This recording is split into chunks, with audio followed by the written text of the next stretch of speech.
I need that sports encyclopedia. Where you at, Steve Kim? Got Trent in the cut. What up, man? The real Coach JB. My main man, Big Smitty. Are y'all ready for this? Ground like something to prove it. Came to a conclusion that it's Smitty and JB and Smitty from West Coast to your side. Worldwide, we in your city. Keep it 150. We never change what's happening. Hurdle and get In any metric, Coach, you cannot have Russell Wilson in your Nick gave me my first offer. Like, you got to have that store. You got to be marketable. Hockey, football, baseball, then basketball. Oh, I love this fucking show so much, man. Are you mixing light and dark at 11 a.m.?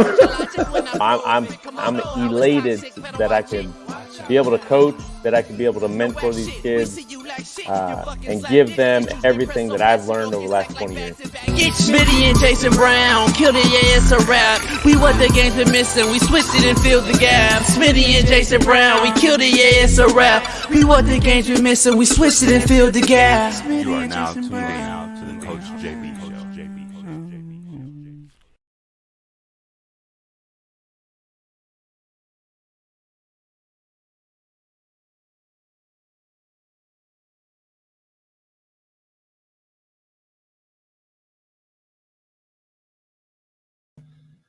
What up? The real Coach JB here, man, for the Coach JB Show with Big Smitty. We are proud to announce we have a new ad sponsor, and that is Prize Picks. Prize Picks is the largest independently owned daily fantasy sports DFS platform in North America. We are one of the easiest and most exciting ways to play DFS. It's just you against the numbers. Instead of battling thousands of other players, including pros and sharks, you pick more than or less than on 2 to 6 player stat projections and watch the winnings roll in. Prize Picks is a skill-based, real money daily fantasy sports game. How does it work, you ask? You pick 2 to 6 players, and if they will go more or less than their Prize Picks projection, you will win. Players can choose from a vast selection of sports and stat types not offered anywhere else. Prize Picks offers projections on any sport that you watch. This includes college football. We're about to start up. Pro hockey, pro basketball, pro football. NFL season is here, plus pro baseball, pro golf, men's college basketball, NCAA tournament, plus women's college basketball, soccer, women's pro basketball, esports, pro car racing, tennis, MMA, boxing, disc golf, you name it, we got it. Short, fat, skinny, and tall, Prize Picks does it all. And I just got to be honest, dog. I started doing Prize Picks, and I won instantly, and that's why I am endorsing Prize Picks to the fullest right here on the Coach JB Show with Big Smitty. Go to prizepicks.com/CoachJB and use Coach JB as the promo code for a first deposit match up to $100. So go to prizepicks.com/CoachJB and use code CoachJB for a first deposit match up to $100. Prize Picks is the best betting app online in North America. Go get it and do what Coach JB and Big Smitty does every day. We bet Prize Picks. Head on over there, prizepicks.com/CoachJB and get you $100 match right now. Appreciate you. Peace. What up, man? The real Coach JB. TikTok just suspended me once again. Let me take the phone off. We don't need that now. God, the pussies in America, the pussification of the world. Oh, my goodness. You can talk, but I can't talk back. And then they ban you. That shit is crazy to me. But it is what it is. This is the Coach JB Show. It is Doc Talk Tuesday. And it wouldn't be the Coach JB Show without my main man, Ball State legend, fucked up hairline having, Naptown's finest, Far East Side, Ball State legend. I think I said it, but I'm going to say it again for all the people out there that are in the small world. Because Ball State's down there in the bottom. You know, they'll never make a playoff. They'll never get into the tournament. So we got to shout out those type of cats. Naptown, Colts, goggle wearing, thinking AR5 is the real deal? Racist? Gardner Minshew? Big Smitty. Clap it up for Big Smitty. Yeah. Now, that's the type of intro that I like to hear, JB. That's how you introduce your co-host to the show. And it's funny that you mentioned that TikTok banned you right off the bat. Because when I read your shirt, that is the perfect quote to correlate with what just happened. Damn, my opinion I didn't even think about offended that. you. You should hear what I keep to myself, TikTok. Woo! Wait. Come on now. That's You don't know about these shirts. I got shirts I just got shirts everywhere. People don't even know about the shirts I got. So you want to get these shirts? You want to buy these shirts? Let me know. I'll hook it up. Exclusive, man. That's cool. Hey, man, real quick, I know we're going to dive into it, so I ain't going to dive into it too much right now, but hey, man, D. Jones, you all right? D. Jones, you good? D. Jones. Hold on. I'm not laughing because Trevor got hurt. I'm not laughing. They were losing before Trevor got hurt. Don't get it twisted, JB. They was down 3 points before Trevor went down. They was down there about to lose the game against Browning before he got hurt. So I don't laugh at injuries, man. T's and P's up for Trevor Lawrence. But them Jaguars ain't looking so hot right now. The AFC South, the weakest conference, the weakest division in the NFL. The Jazz gonna run away with it. Hey, I thought so too. I ain't gonna lie. JB thought y'all was gonna win. We all thought y'all was gonna win. We all was rooting for y'all. This was y'all year. Y'all one game away from losing the group.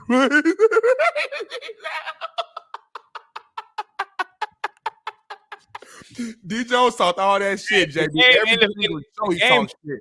By the way, I should have went with my gut. Yesterday you and Weddle kind of conjured me out. I was going with the Bengals by 3, and God damn it, I'm right on with my gut, man. Always go with your gut, JB. Always go with your gut. I know, but I tried to appease you and Weddle, but the truth knows, everyone knows I was going to go with the Bengals to shock the world, and I would have won. We got a lot going on today, Big Smitty. We got to get into this right out the gate. Let's introduce the show on what's on today. It is Doc Talk Tuesday. Dr. Jesse Morse will join us with all the injuries. Steve Kim, Tank Johnson. Tank Johnson on Tuesdays is with us for an hour and a half. We don't know. We just go through the show with Tank. Can't wait for him and Smitty to argue, so then I'm not so racist. I'm out the bloop on it. But the thumbnail has Trevor Lawrence out for the season. Damn. Jag season over. They lose an overtime thriller to the Bengals. Cover your eyes, D. Jones. Cover your eyes, D. Jones. Browning goes off and has the performance of his life. And just contrary to belief, I do not agree with Smitty on this because even though they were down when he got hurt, the game was tied 5 times, which is an all-time high for the season. The game was tied 5 different times, back and forth. So the loss to Christian Kirk actually changed the game early on. He was hurt, play 1, snap 1, and nobody's going to talk about that. But we're going to dive into it, Smitty, here on the... Wait, I got a lot to say about these the Jaguars. I got a lot to say, JB. But I know we got a loaded show today, not only with guests, but with topics. And we also got some sponsors too, JB. What's that picture right there behind your head right now, JB? AQMS. That's the #1 mover in America, and they will send you anywhere you want to go, plus move your furniture, your cars, whatever you want. All you got to do is call 1-888-233-3110 and tell them Coach JB sent you. AQMS, affordable quality moving and storage. They'll move anything. Celebrities, regular folks, they work with your budget. Go head on over to AQMS. Use my promo code, which is the phone number, 1-888-233-3110. All right, Smitty, it's on you. Let's get it, man. We got a loaded show today, man. And like we said, man, #1, the thumbnail, you guys already saw it. Trevor Lawrence out for the season. The Jag season over. We shall see. But moving to some college football, JB. I'm going to start right there. Jaden Daniels, Marvin Harrison Jr., Bo Nix and Michael Penix Jr. are all set for the Heisman showdown, man. We got to decide, man, who are we going to pick for our Heisman winner, man? You going with the wide out Marvin Harrison? You going with a quarterback? Does Jaden still have enough to win it? We shall see, man. I don't know, JB. What we got next, We're going to dive into it. Bama's QB, Buckner, who's the backup, enters the portal, Smitty, but not for football. Lacrosse is why he's entered the portal. Can't wait to dive into this one. Very unique situation. God damn, I can't wait to break that down. Go ahead. That is wild, man. And speaking of portal, man, yesterday was a huge day. They had over 1,200 people enter the portal just yesterday. An all-time one-day high, JB. Like, I don't know what's happening right now with college football. I'm honestly glad I did not play in the transfer portal era because it just makes you confused. It gives you wishful thinking to a lot of kids who, a lot of them are going that portal and they're going to be stuck. They're not going to play and they're going to mess up their entire careers, man. So we got to dive into that, JB. The Giddey case, Oklahoma Thunder, City Thunder, the Giddey case takes a crazy turn. A lawyer hired to rep the girl's family, Allred, who's a world-famous lawyer. He's going to represent it's Gloria Allred. She's going to represent the family. So the family apparently is kind of saying, we're not trying to press charges. We're out the loop on this. Probably Giddey might have just, broke them off. We don't know. So we're trying to figure out what's going on, but we're going to break that down as well. Man, oh, man. And you can see her picture right there. I know she means business. She's standing on business, JB. But anyway, man, moving on. Back to the NFL, Robert Saleh. Is he starting a fourth quarterback, JB? It's all types of hell and chaos going on in New York, man. Zach Wilson still wants to play, but I think Coach Saleh, I'm hearing rumors that he don't really rock with Wilson no more, and it's still up in the air as far as which quarterback will start. So I don't know, man. The likelihood of Aaron Rodgers playing this season is starting to just dwindle because they are not winning games. And a large part of that is because they can't figure out the quarterback position in his absence, JB. So, I don't know. TBD on that. Yeah. Halliburton's first triple-double powers the Pacers over the Celtics. Everybody's saying the Celtics are so good. Pacers are better than a lot of people think, and he gets his first triple-double, 25-10 with 0 turnovers. Third time this season. They beat the Celtics. He's been hooping, man. He represented Naptown, put Naptown on his back. He's a young superstar in the making, so shout out to him. Watched that game last night, man. Back to some football, man. The Mannings, my favorite family, my favorite football family, I'll say. They couldn't believe their eyes on Monday Night Football. You guys see this picture on the right? He squint a little bit. It looks like a couple. Oh, man. So we gonna dive into that, JB. I'm gonna keep that. I'm good at, baby. One on the left kind of thick. Yeah, you got a little. Hey, right there. Hey, let me see one on the left kind of thick. Let me see one on the left. Get some Well, left kind of thick. Huh? You got a little Coke bottle to a little shake. Yeah, they know upside down Coke bottle either. It's right. Got the regular Coke bottle. So we gonna see. You gonna see about that one. It should be the thumbnail. Kirk Herbstreit going to come on the show. I just texted him yesterday. He's going to come on the show. We're going to get him on here. He's under fire for showing the 4 helmets about 10 minutes prior to the selection committee, further proving ESPN's agenda on pushing an SEC team in the Final Four is what rumors are to be said. So Kirk Herbstreit's defending himself, kind of going in on it. They're going hard on him. We're going to dive into that, man. I don't even want to make any assumptions yet. We're going to dive into that one. Man, it could just be a big coincidence, but we shall see, man. Jed Fish, man, he talked about, Arizona's approach with the transfer portal and how there should be a documentary done on the 2022 recruiting class. We're going to play this video a little later so you guys can really hear what he said. But interesting take, man, with this approach. And we got to see if you agree. Deion Sanders back in the news again, shocker, says he's going after linemen, and former players are now coming out talking about him as he's on a good friend of ours, Jason Whitlock's had several players who have left the program on the Whitlock show. Oh, my goodness. Can't wait to dive into that. That kid right there looks like a future president, though, not a football player. But we're going to break that down. Oh man, I did not see that. I got to go back and watch that interview with Jason. But anyway, man, another big time transfer. We're gonna talk a lot of transfer portals today. Dylan Gabriel, man, from Oklahoma is going to Oregon. With Bo Nix graduating, obviously the Ducks is gonna need a quarterback, and they're gonna replace him with a very experienced, quarterback and Dylan Gabriel, guy who was lighting it up with Oklahoma offensively. Big pickup in my opinion for Dan Lanning and the Oregon Ducks, but. Are you guys cool with these top quarterbacks leaving the program and transferring like this late in their career? We're going to jump into that, man, and see. So Joe Burrow gets put on the sideline, Big Smitty. I just want to be clear. And he helps out on the sideline as leaders should. Deshaun Watson is in the press box, chilling. Chilling after his season's over. One clearly cares. The other one clearly stole a bag. And is an absolute joke when it comes to leading and being the mentor for your young QBs in the room. You got a young QB in the room, and you're fucking up in there with glasses on in the press box, dog. Back in the day, Big Smitty, you weren't even allowed in the press box when you were injured. If you were able to walk, you were on the sideline, keeping your mind in the game. I pay you all that money to be – are you an owner? I'm just confused, dog, on what's going on. Could be racist, could not. I don't know, but guess what? We're going to dive into that one. Hey, that man, he might not be no owner, but he got paid like he got a percent of the fucking team, so he might be feeling like that.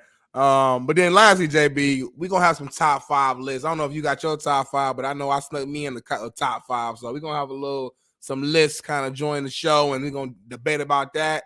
So as you can see, man, locked, loaded, and ready to go. And we got to shout out Timothy Berry, man, Super Chat. This is how you do it. This is how you start the show. We ain't even bring up Super Chat. We ain't saying nothing about no money. But real fans, they just support the show. JB, can you talk about the JUCO NC game in East Mississippi? Timothy Berry, JB, you got anything on that real quick, real brief? I guess that's the national championship. Is what that abbreviation. Okay, I know North Carolina. I know what it was. Exactly. Never seen that abbreviation before for national champion. You could just say Natty next time, guy. Appreciate you though. I have no fucking idea. I don't even know who played in it.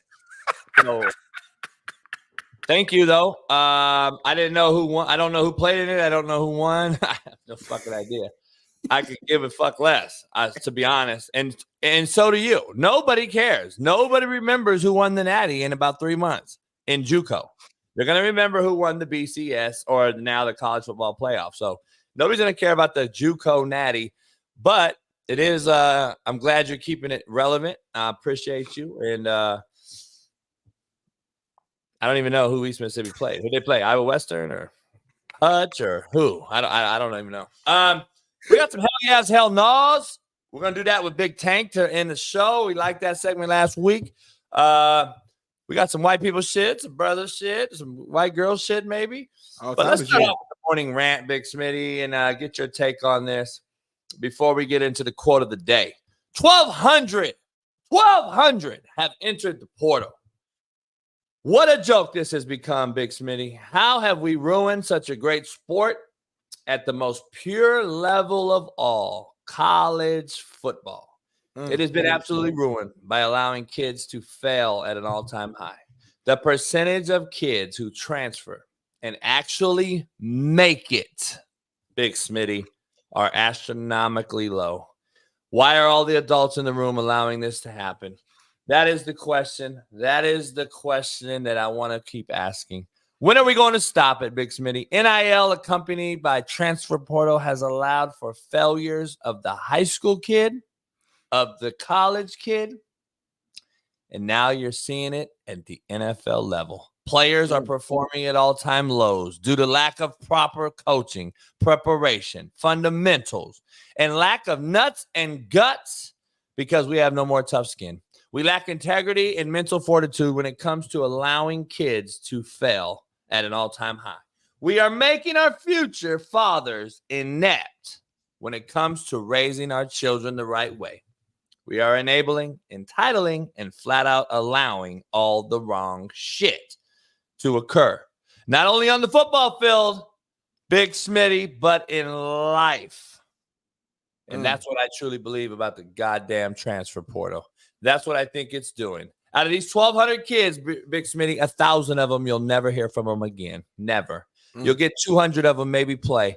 The other 1,000 will sit in there. They'll sit in there. They'll sit in there. And then you'll wait and ask what happened. And they'll say, oh, I went to fucking Fordham. I went to Howard. This guy was at Clemson. Like, let it sink in, people. They're continuing to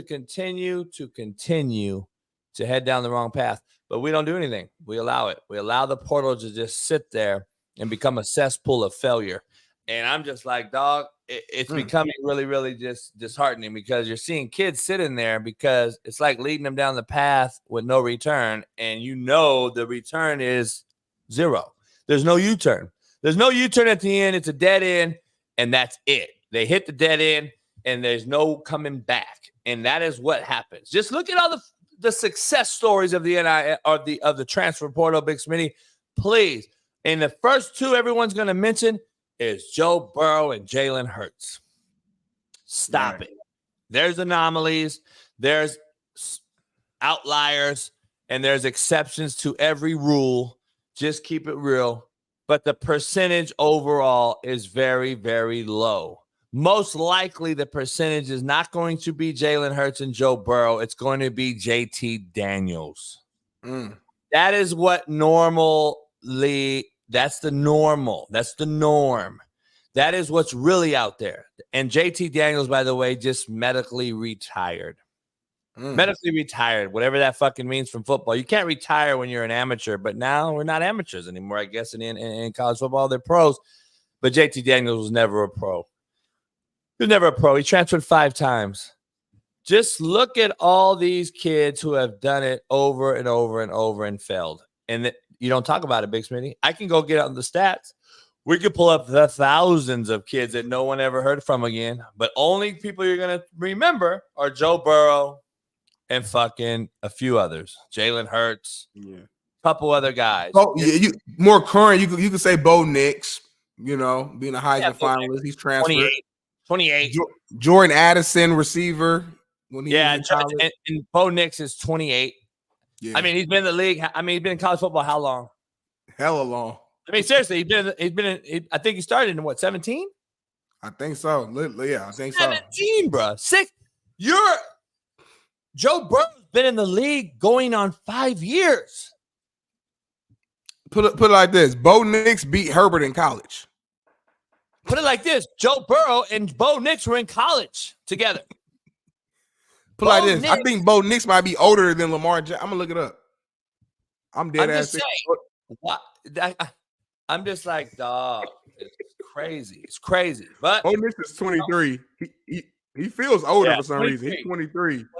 So 17. So, I wasn't serious about 28, but I know he's 23 years old, dog. Most NFL players are already in the league. Right. Nah, that's true. He's old, man. He's old as hell. You know what I'm saying? So, but nah, man, the transfer portal is crazy right now. Like, it's tough for me because I do know that there are situations where it benefits a player to transfer. You know what I'm saying? Like, I know it's a situation where it's like, man, you just had nothing to do with competition and trying to fight it out. It's like, nah, this team is just deep, and my likelihood of playing is just slim to none, and I might not play for real until my senior year. And does it make sense for me to wait that long when I can go to another good team that maybe doesn't have the same depth at my position and go play right now and get that experience on the field? It's like, it's hard to argue with a kid like that, when at the end of the day, yeah, the goal was to go to the NFL, of course, like that. But even bigger than that, the goal is just to play right now, too. Like, you know what I'm saying? Like, even if college football is where it all ends at, like it did for me, at least I can look back and go, you know what, man, I had a good experience at Ball State. I played a lot. I didn't redshirt, played a decent amount my freshman year. Wasn't that crazy? Rotated super heavy my sophomore year, and I became the starter and the captain my junior year. It was a progression. Senior year, obviously, I got hurt. I missed that. But my point being is that I can look back and don't have regrets, where I got teammates who were really talented, got good grades, did everything they're supposed to do. But for whatever one reason or another, the head coach just didn't really value their skill set for what he was looking for. And the man barely touched the football field. And it's like, he looks back now, or even I look back, I'm like, damn, I wonder, should he had transferred maybe after his sophomore year, and would that have changed things? Like, I don't know. You know what I'm saying? And again, this is me being, there's guys who are just not good and you're just not going to play, and that just is what it is. But there are guys who are honestly good where you compete against these guys on scout team or at practice, and it's like, damn, like, why the hell coach ain't putting this guy in the game? Like, is it personal? Is it like, I don't know. It's just different thoughts come in your head where it's like, I don't understand it. You got certain coaches where they're super big on scheme, where, if let's say your original coaching staff who you went to school with, they leave because they had a good season, a new staff comes in. Let's say you're a D lineman like myself, and there's a lot of D line coaches where they like to have like all their guys be 6'3" and over.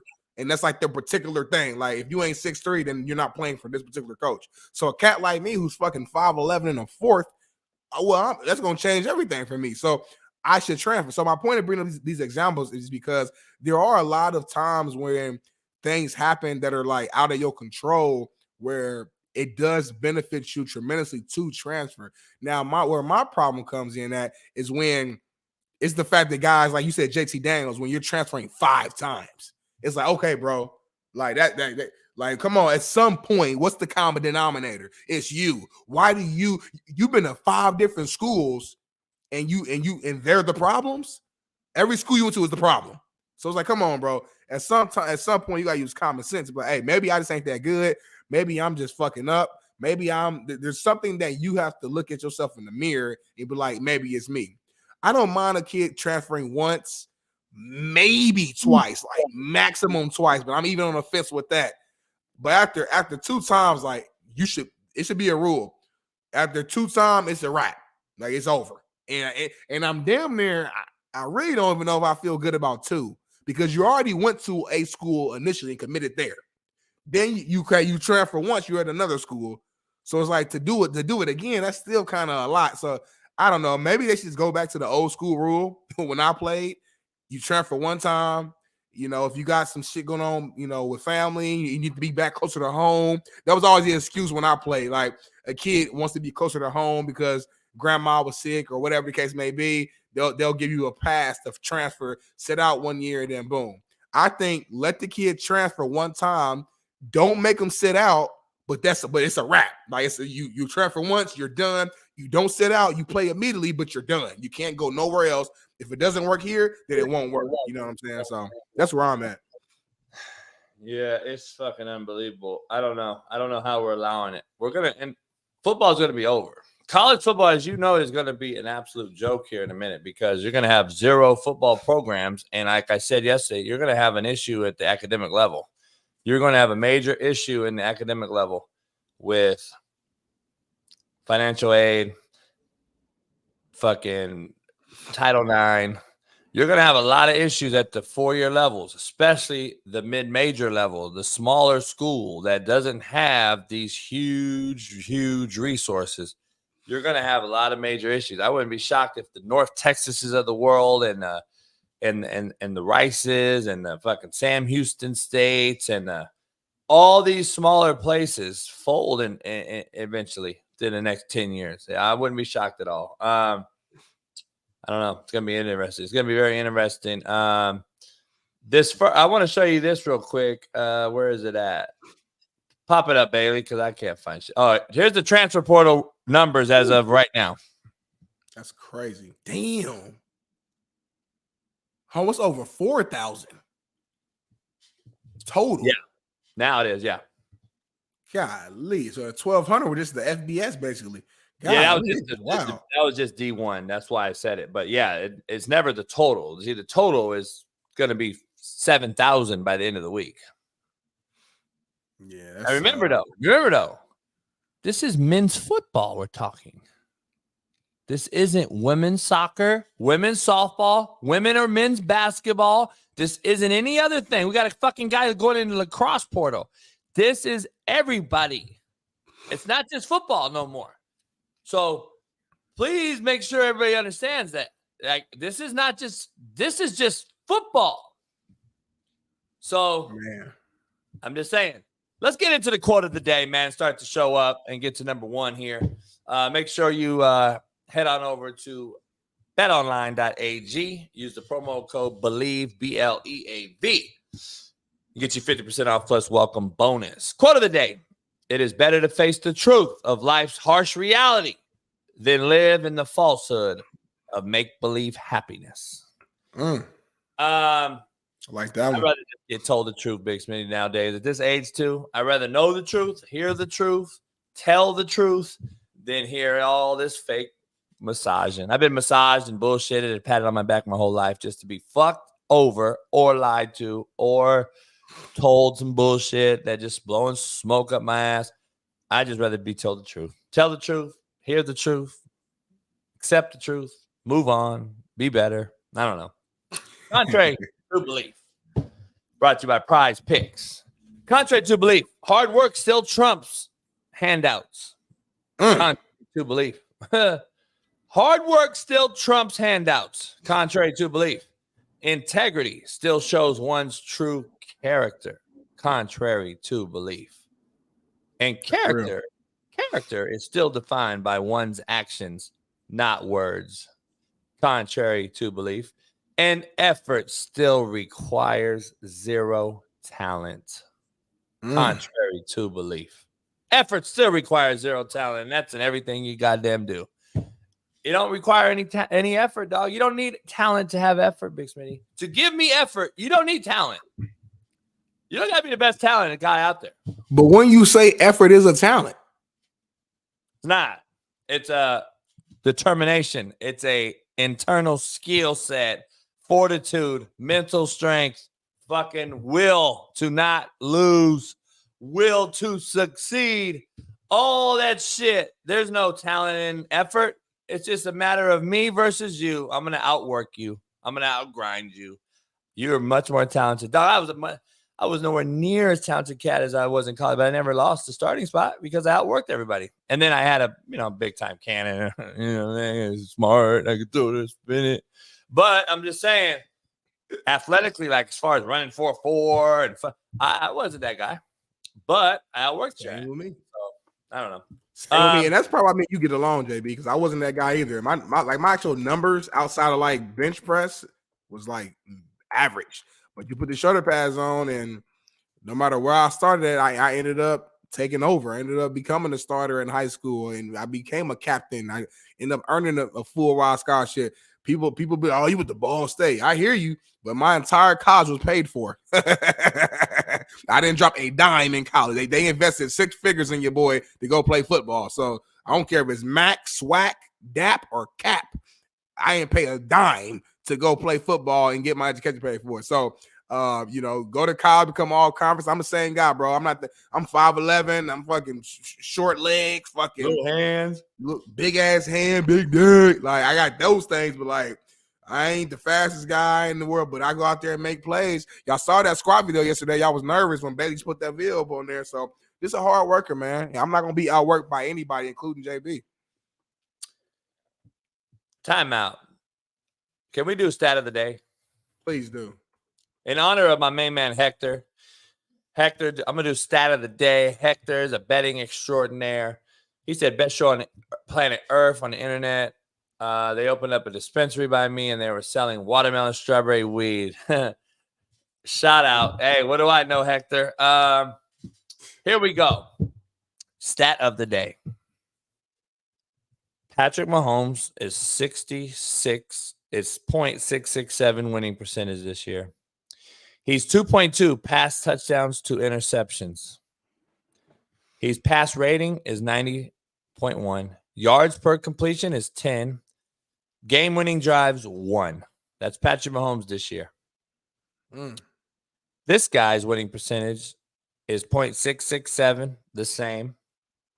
Passing touchdowns versus interceptions, 2.3. Pass rating, 92.4. Yards per completion, 10.6. Game-winning drives, 1. Who's that guy? Is that Mahomes? No, I gave you Mahomes the first one. That second one was someone else. Oh shit, Brock Purdy. Tommy DeVito.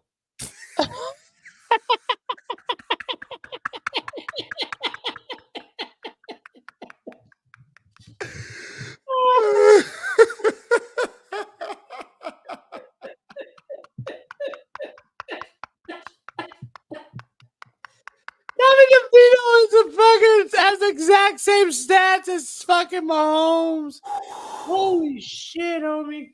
I don't even want to dive into anyone now. I mean, goddamn, and we know. Don't fucking compare the Giants to this goddamn Chiefs roster. You better not fucking compare no goddamn Giants roster. Holy shit.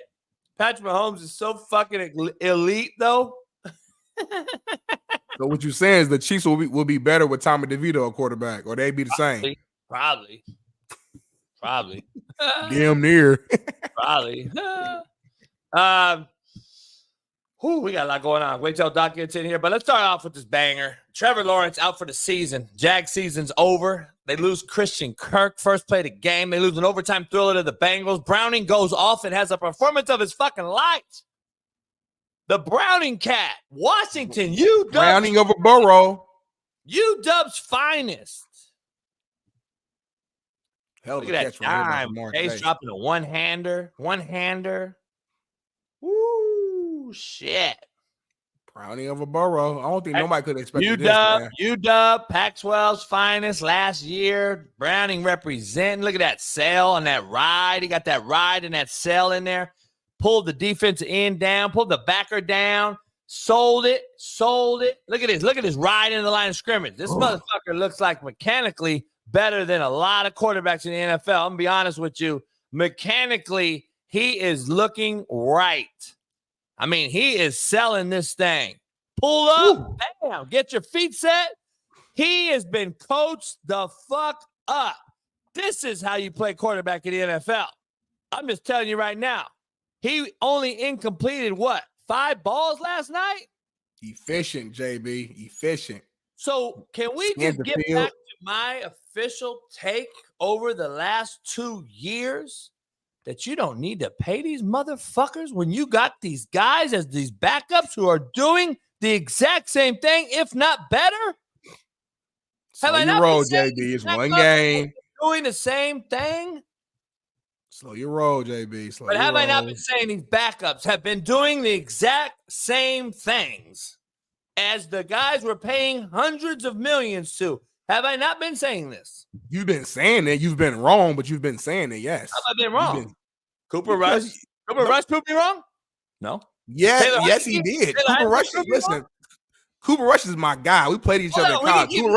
Cooper Rush did not play the same level as Dak. Hold on, let's go through all the guys, though. It's not my point if the same level.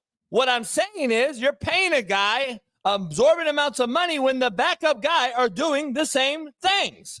So you're telling me that Gardner Minshew has been a fucking complete drop-off? From who? But don't use the coach as an example. We ain't paid nobody yet. We ain't paid AR5. We just drafted him. He ain't got no money. But that's what I'm telling you. These guys are out there. You can build a roster around these other guys. I'm just trying to tell you guys are so stuck on the paid guy that you call me extreme, like Lauren Glenn. I'm extreme because I'm saying what I said. Nah, the fact of the fucking matter is Tommy DeVito is balling. Are you shitting me? Who in the chat knew the fuck Tommy DeVito was before he started for the fucking Giants? This is what I'm telling y'all. He's balling. I'm telling you, there are quarterbacks in the league that you can build a roster around. Like people didn't want to. Oh, coach, we can't build a roster around Gardner Minshew. You can't build a roster around Brock Purdy. You can't build a roster around all these guys. What? Well, I've seen for the last 5 years, to be honest, but a little less, the last 2 for sure, that a backup nobody's come in and absolutely balled. Efficient, mechanically better than the starter. Fucking don't have the ego as the starter. Fucking practices harder. Shows up and plays all the games. All that sounds good, JB, but they still ain't better than the starter. Come on, man. Stop getting all your better, homie. You on don't have fuck to be mechanics and how he does it, how he approaches the game, and the way he forget all that. Are you better than the starter? It's the reason the starter is a starter. It's the reason why the starter is playing. You don't listen. You're not listening like these chat guys. I'm sorry. I guess I'm not, JB.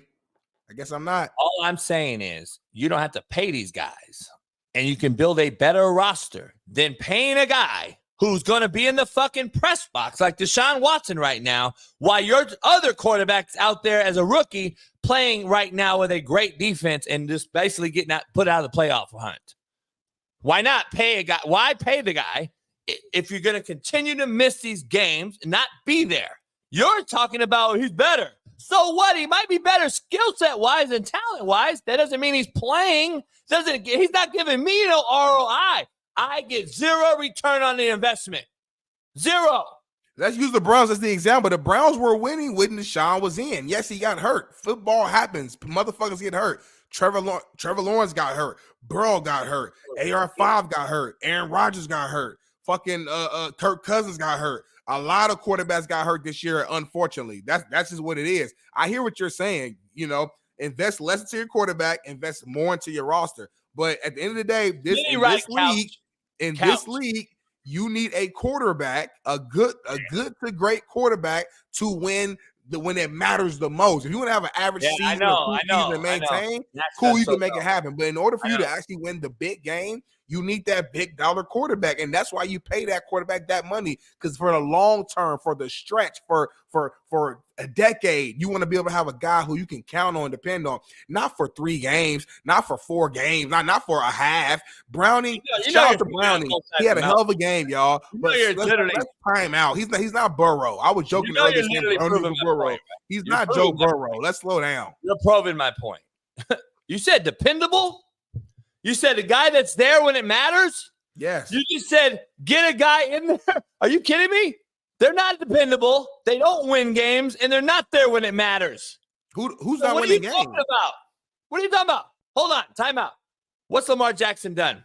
Not there when it counts. Second most winningest quarterback since he's been drafted behind Patrick Mahomes. It's a fact. Man, you just said one game when it matters. I named multiple things. I said beat her for the big games. I said beat her for the big games. I said consistency. Lamar Jackson wasn't even at the playoff game last year, who can win for a decade, who can be consistent, like a Phillip Rivers type of cat. Yeah, he didn't win a Super Bowl, but he gave you really good to great teams consistently because of his play. What matters? Why aren't you guys listening? I never said these guys are better than fucking Burrow. I never said the backup's better than Lamar. All I'm telling you is you're getting the same result with paying a guy less money. And you're not getting the same result, JB. If the backup start the whole entire season, a lot of these teams won't make the fucking playoffs. So you're just saying that. You're not getting the same result. You're not. If I win 12 games with Lamar and we make it to an AFC Championship or divisional round, what do you mean they wouldn't make the backup quarterback, we might only win fucking 7 or 8 games. Like, that's a big deal. How are they not making the playoffs? Cooper Rush went 5-1. Gardner Minshew has your Colts in the playoffs right now. I can keep going. Using Gardner Minshew. We had a fucking rookie. That doesn't count. Like, doesn't count. It doesn't count. He ain't paid. He's a rookie. He's a fucking rookie. Like, Gardner Minshew's a vet. Like, what are you talking about? Like, use an actual example. Use Burrow Browning. Use somebody who's a vet. Use Matt Stafford and whoever the next fucking Carson Wentz or whoever the next guy is. Use actual starter and a backup. Don't use a fucking rookie. That don't make sense. What do you mean? Why not? CJ Stroud's a rookie. With the Panthers, if they put Bryce Young on the bench, I'm sure the backup guy, whoever that is, I'm sure they can win fucking 1 game. It's a rookie. The rookie's not even getting paid. Talk about guys who are getting paid. Talk about that. The good example for you is Daniel Jones. He got paid, and now DeVito, whoever's is playing just as good as he is. That's your best example. Let's not use a rookie who ain't even been paid, who ain't even don't know how to wipe their ass yet. They're still learning the game. Not compare a vet like Gardner Minshew to a rookie who ain't even fucking played a full season yet. That's a bad comparison. A good comparison when a guy use Danny Dimes. That's your best example. He got paid a big contract that he did not deserve by that's what you would usually say. And this guy, Danny DeVito, is playing at the fucking same level or even better than he is. That's the best example I think you got on the board right now. But let's slow it down. And no, these backup quarterbacks are not doing exactly what the stars would do. And I'm not talking about from a stat standpoint. I'm saying if these backups played for an entire season, if Cooper Rush played for a 17-game season, if he knew Dak Prescott was going to be out the entire year, the Cowboys would not be nowhere near as great as they are. You're taking a fucking stretch in which he came in and literally maintained the game. Look at his stats during those games. Their defense played fucking lights out. He just didn't mess up. That's what he didn't do. He didn't mess up, and he kept them afloat. Cooper Rush ain't out Dr. there Morris, fucking ball. We got to throw our roll. Cooper Rush went 5-1 when it mattered, but he didn't do nothing. JB, we seen Dak be hurt for an entire season. What happened? What happened that year? No, Dak has done nothing. Dak has done nothing. No, answer this. We're going to move on. When Dak got hurt the entire year, what happened to the Cowboys? They didn't have Cooper Rush, bro. They didn't do fucking shit. Exactly. They didn't do shit. What's they up, didn't Doc? have Cooper Rush. Doc, looking dapper as always. It's Doc Talk Tuesday. We got a lot going on. My main man, Tank Dale, got hurt. Man, I talked to him the other day. He got hurt, and it is what it is. But was it dirty? No, I think it was a stupid play call on a small kid running, trying to block in a congested area, and just bad luck. Hey, it looked like the D-line, they're showing videos now out there. Now they're investigating, quote unquote, him trying to snap the leg. And I'm like, I don't know. I don't know why he was in the block. I can't speak to that because I didn't see that video, but if they were trying to, they did a good job. Now, I'm going to tell you this. I saw the video. I know DJ Jones personally. I highly doubt he did that on purpose. I highly doubt. He was roommates with my guy Sheldon. So, because the homie's coming. The homies are going to come after him. Hey, Doc, I appreciate your x-ray you got me. My right knee went out, and you got me that x-ray. My right knee right here is real swollen. I appreciate you getting me that x-ray, though. You got a little extra hangage going on there. Oh, shit, my bad. I didn't know that was in there. But my right knee, I got it scoped, and appreciate you getting me that x-ray. Don't hate Big Smitty. You know what I'm saying? My bad. My bad. Let's dive right into it. Right here, I got some stuff off your page. Mm-hmm. Last night, you had Christian Kirk go out first play of the game, and then you had Trevor Lawrence obviously go out later. Mm-hmm. And then this right here was an abdominal. Explain this area on the groin, I guess, is this the groin area that he hurt? Yeah. So this could be one of two things. Most likely, this is a classic groin strain. The groin muscles, there's 3 of them. You can see kind of them flaring out. They start at the pubic symphysis, which is that funny looking blue thing in the middle of the pelvis. That's where they attach, so it's way up. But you can strain it anywhere from mid-belly all the way up. There's one that actually kind of walks along and actually attaches all the way down to the knee, kind of along the distal femur. Usually it's semi-close to the groin, kind of in the middle of the thigh, but on the inside. And anytime you put your foot in the ground and push off, you need your groin. So that's why these guys really can't do a whole lot. They're notorious for re-injury, very easy to re-injure, kind of like a cat. So that's why usually when you tweak it, you're done. It's just too risky because it's very painful. The only exception might be the linemen or something that are like kind of moving, but they're not sprinting. The sprinting guys, it's just too risky to try to do full routes and then stop on the dime and turn. The groin just won't be able to handle it. Usually these take about 10 to 15 days. So usually that means he's going to miss another game. And he'd be pretty high risk if he played next week, just given the nature of it. And usually the guys aren't the same, so you can tell that they're not as aggressive. This could be something pretty gnarly. I didn't post a picture because it would have been too graphic probably, but testicular torsion, which is exactly what it sounds like, is possible. It's really rare, but it's possible. diagnosis was floated out there by a couple people, so I guess it could be. You know, I don't, you know, I'd be lower on my what we call differential, but technically possible. I'm assuming we'll hear about that in the next couple of days. If that was the case, if it's a classic groin strain, they'll just say he's day to day. If it was something gnarly, he had to go to the hospital. Like, it would have been a big deal. So if it was torsion, though, and I've had players have it several times. Like, if it was torsion, so everybody in the chat, so basically your balls twist up, bro, the opposite way, and they get into a bustly twist. You got to get them untwisted. I had a teammate at Ball State. It is a real thing. If he did have that, Doc, what's the? He can come back right away. He should be back next week, right? I don't. I have to look at the protocol. That is not a common thing I look at, thankfully. He's already. If he did have it, he's already back to normal by now. He'll have some swelling. It depends on if there's any permanent damage or significant damage. It's usually the left one, if I remember correctly. It has something to do with the anatomy. We're going back to that. Why the left one always? It has something to do with the anatomy and the way that they sit. I know it's weird. For some reason, I just remember that specific remark. But yeah, it has. Usually, if they catch it on time and they untangle and everything settles and rests, that would be, while much more painful, a better diagnosis, because that means that likely the adductor muscle is healthy. But obviously, kind of worse if you ask me. Either way, it was justifiable to see him sit. I think he was going to have a great game, but Ridley didn't do a whole lot after that. Ingram kind of stepped up, and then we saw, unfortunately, a stupid kind of unfortunate play for Trevor Lawrence at the end of the game. This is Nakua. Before we get into Trevor Lawrence, right? Is he going to be? The Rams are playing as well as anybody. We're going to talk about that later. Is he out, or is he going to be a bit back? Well, I don't know if you saw this play. I happened to catch it live. He landed pretty hard on his shoulder. He did have something similar to this maybe about a month ago, but I don't remember which side it was on. Sometimes they don't tell us. So it could have been a re-aggravation of that.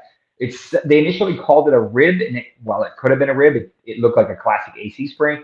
So what you're looking at here is the shoulder. They've kind of removed all the rotator cuff muscles. That white thick thing around the ball is the capsule, and underneath that is the labrum.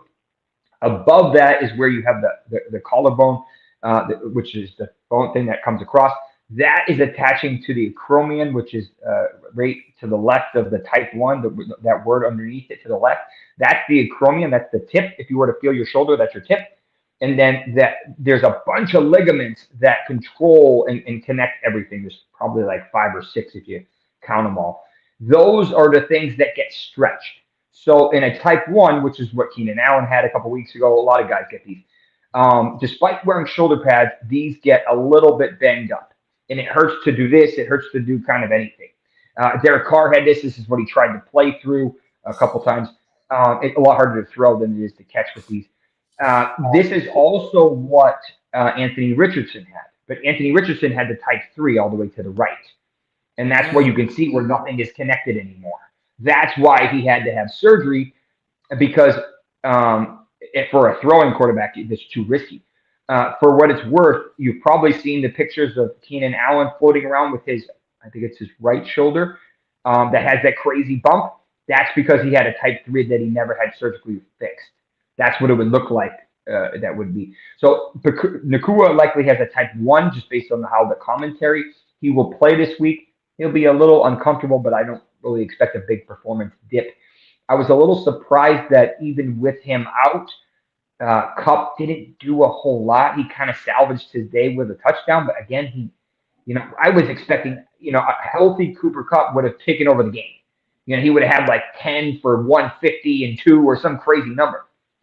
He went like 6 for 39 and a dump off touchdown that anybody could have caught. So like I was just surprised at how disappointing Kupp has been over the past couple of weeks. Yeah, I agree with you. From a month and a half, 2 months. No, just calling it like I see it, right? I mean, yes, I know he's got bilateral ankle injuries and so on and so forth, but I mean, this is an elite player. Why is he not playing like he's elite? He seems like he's let me ask you this question. I'm just throwing it out there because I've had this conversation last in Vegas with a couple high profile people, and we were talking about this. The LeBron James thing came up. 39 years old. He's getting bigger and faster and stronger. So obviously the word steroid is going to come up. Some sort of steroid.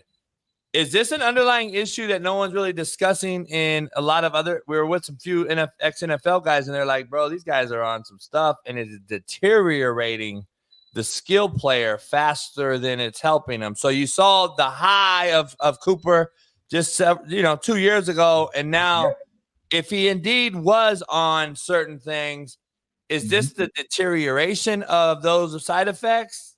Yeah, you could justify it. You could say that. Obviously, I can't speak for that. I don't know any details about that. But unfortunately, the ligaments and tendons can't maintain that level of explosiveness, and they usually start to kind of wear out and overstretch and just not as tight, which usually translates to being easier to sprain or just not being as explosive. Think of them as an elastic band, and you kind of overstretch it, and now it doesn't kind of explode as it should be. That's basically what happens to the Achilles. So that can kind of happen. Unfortunately, that's a real problem. And he had that one ankle injury. It kind of looked like what happened to Trevor Lawrence last night. And then last week or 2 weeks ago, he had the other ankle injury behind it, so and some of the fantasy. And this is you talking about Trevor. So basically, yeah. In a nutshell, right here is where I want to show. So, hey Doc, so I've had this exact one, and I'm going to tell you right now, when I saw it, I said he didn't break it. I was like, he got lucky as hell the way that he folded it. I said, that's just a bad sprain, depending on like you high or low, where is it? I had it on the top of the foot almost, you know what I mean? Where it was, it seemed like it was better to break the damn thing and start over than it took forever to get that back to being put pressure on it. But, basically, he got it. He happened twice to him, and I saw your initial report. Maybe it was a knee as well. It looks like he got lucky on both fronts. It looks like he'll be all right, I think. So initially, when I watched this, I'm like, "Ooh, he got lucky," but at the same time, maybe he did. Initially, I was like, "Oh, he did fine," and then you see him try to put weight on it. It's like, "Nope, not happening." So then you're like, "Okay, maybe it's a little bit more." And then, I don't know, for all the golf carts in the state of Florida, why couldn't they find him one? Like, really, bro? I was like, and there he's like hobbling up. There's an officer trying to help him. I'm like, what the hell is going on here? Okay, Flintstone. Like, can you not get this guy a cart? I mean, is it not that urgent that you can just find one? I don't get it. Like, really? Jaguars going Jaguar, Doc. You know how they are. I was like, come on, man. So, but nonetheless, the initial report last night was they didn't say the x-rays were negative, but they basically said it's going with a sprain. So the way I read that is usually if the x-rays are positive, they say there's a fracture. They didn't say they weren't positive, but they didn't say they weren't negative either. But they said sprain, which usually insinuates that there's no fracture. The knee, I think he got lucky, but he could have sprained his PCL, which is what happened to Lamar last year. Much worse injury, but just given the way it kind of really just bent. And I think he got lucky because the guy, I think it was Trey Hendrickson, who landed on him kind of rolled off really fast, as opposed to like belly flopping him, or one of like the O linemen or D linemen who just kind of sat on him. And I think he got lucky because that ankle kind of rolled out real fast, as opposed to kind of getting stuck, or maybe if one of the cleats got stuck and he couldn't like undo it, that would have been probably a true fracture. Could it still be a fracture? Yes. He could still have a hairline fracture in that distal fibula, kind of way down, that you can't see on X-ray. And that's always a possibility. They'll likely get an MRI and maybe even a CT scan because of his value, and just to make sure they're not missing anything. Part of me says he got lucky, and part of me says we're missing something. So, I'm not super worried about the knee. I'm more worried about the ankle. And I'm kind of disappointed because I think they would have won that game if he was in it. We think. We're still not sure, though. And the fact of the matter is, let's be real, we didn't think the game was even be that close with a backup quarterback and Brownie coming in. He out there, he was out dueling, other than JB, he he out there, he down there outdueled Trevor Lawrence, or at least went toe for toe, step for step with him. He looked good. I mean, at the beginning of the game, I knew Mixon was going to get targeted. I didn't think he was going to run for a whole lot, and then Chase, they would just. I mean, Higgins wasn't even like relevant. Yeah. Right. I mean, like, I don't think he really did a whole lot until the end of the game. I think he caught 1 or 2 passes, but like that was the Jamar Chase show. But nonetheless, it was a hell of a game for the Bengals. Good win for them. I guess it makes them more relevant, but I still don't think they're really much of a threat. I think everything had to go perfect. And now the Jags, their season, in my opinion, is kind of up in the air depending on what's going on with his ankle. I don't know. They're 8-4 right now. You got the Colts and Texas right behind them at both at 7-5. The AFC South is right there in the hands of whoever. And the Bills are not too far behind. You have other teams, but the Bills are kind of lurking. So if they can't hold on to that top spot, then it's going to be a fight for that, wild card. Pickett got injured. He also had an ankle injury. He had a high ankle on his other side. He had another one in college. He had that tightrope on one left ankle in college, and then he had a high ankle on his right ankle. This time he had a procedure. People might be wondering, well, first of all, what is a high ankle sprain and what is a tightrope procedure? Basically, what they do is the ligament that holds in between your shin and your tibia or your fibula, the space, there's no space there. That's actually a thick ligament that holds those. And what happens is when you push your foot down into the turf, that separates or tears or partially tears. So if it's a little beat up, then that's a grade 1, annoying, but not the end of the world. Grade 2s are really beat up and can be pretty unstable. Grade 3s means that they're really not even connected anymore, and those would not heal on their own, given regardless of how much time you give them. So therefore, what you do is you run. Here's the 2 bones here. You run a suture across, and then you run another one underneath it. That's a high ankle, and you basically tighten them up. Tua had this twice. He had it. Yeah, that's a picture. So Tua had this twice. Once in his third year, or whatever it was, and then he had it again the year after, which was really strange. And then Jalen Hurts had it also at Alabama, which I think is crazy. Very common, unfortunately. And the crazy part is, like, how can he possibly come back in 2 to 3 weeks, whereas it takes most guys 4, 6, 8 longer?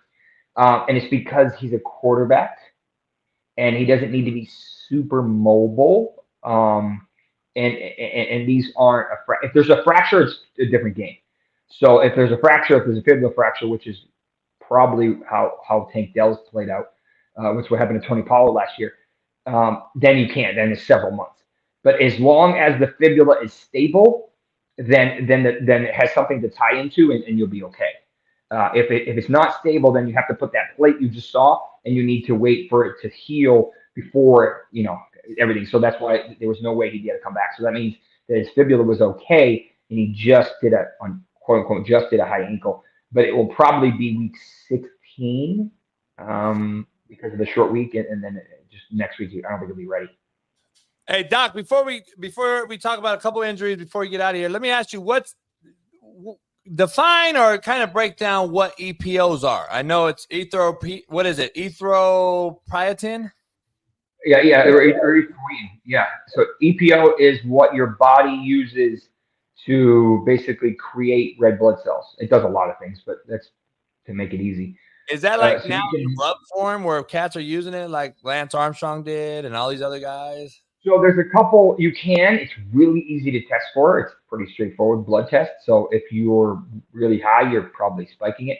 They do make a couple medications that actually make it. That's usually for cancer and that type of stuff. A lot of the guys will train in the altitude, which is indirectly how they kind of get this to jump up, because of the lower oxygen pressure causes the body to have a response. That's why people train in Denver and stuff like that. Usually they live low, like lower, and then they train high. Usually that's kind of the rule of thumb, but it's a little bit easier said than done. But EPO can be used. It is definitely illegal, and it's basically creating more red blood cells. But if you create too many red blood cells, you will be at high risk for stroke. So you kind of play on fire. So it's a double-edged sword. Yes, you have more oxygen carrying capacity, but you also have way more blood than you should. And what Lance Armstrong used to do is they would take blood out in like little minivans. They would stop by, take blood out, store it for, I don't know, a week, 2 weeks, whatever it is. So the body would make new red blood cells to fill up for that, and then they would give them back their old blood. So they would be that blood doping. So they're basically giving them more blood than they should have. So now they have more capacity to push, through the hills and whatever they're doing. But very, very risky, very, very risky, because you're really playing with fire. But that was always a sport that everybody was cheating. So if you weren't cheating, you weren't going to compete. You didn't have the capacity to do so. No Interesting. doubt. Interesting right there. Hey, Doc, everybody wants to know about Aaron Jones. Where are we at with Aaron Jones? So Aaron Jones and MCL sprains kind of go hand in hand. He's had at least 5, I want to say maybe 6 over the course of his career that we know of. He's had most of them have been on the right. I want to say this one was on the left. He's only had 1 prior to this one that we know of on his left. Best case scenario, he comes back this week, but I don't think he's going to be ready. Part of the concern is the MCL is protector of the ACL. So if you return too quickly and that knee gives out, the ACL will probably tear with it. That's what happened to Cooper Kupp a couple of years ago. It's also very vulnerable because it's on the inside of the knee. So usually when we get tackled, the outside of the knee gets hit, the inside of the knee collapses, which is usually how it happens. And the deep part of it is actually attached to the meniscus. So if a grade 2 will actually pull some meniscus off with it, which makes it more concerning. This is what happened at Shane, the Dolphin. But his was likely probably like a little bit worse, like a grade 1, but not quite a grade 2. And they gave him a month, and he tweaked it again. The problem with Aaron Jones is he has a lot of scar tissue, so it takes time for that to kind of settle in. It's not a week or 2 thing, and then you're expecting him to run and cut, which is stressing that MCL all over again. So a lot of the guys don't like to wear knee braces. They're bulky, like the running backs. So that would provide support, but it's more false support because it's not really making the tendon any stronger or ligament. It's just kind of supporting your brain to say, hey, it's got to handle that load. The linemen will wear them because they're not really moving a whole lot in terms of running and cutting, so that their knees are stable.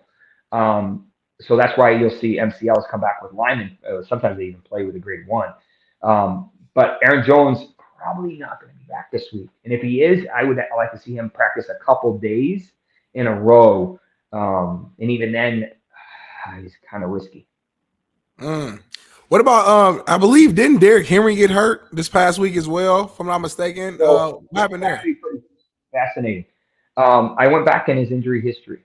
He has never had a concussion that we know of. He's played 140 something games between Alabama and Tennessee. That's a lot of games, but he's a huge dude.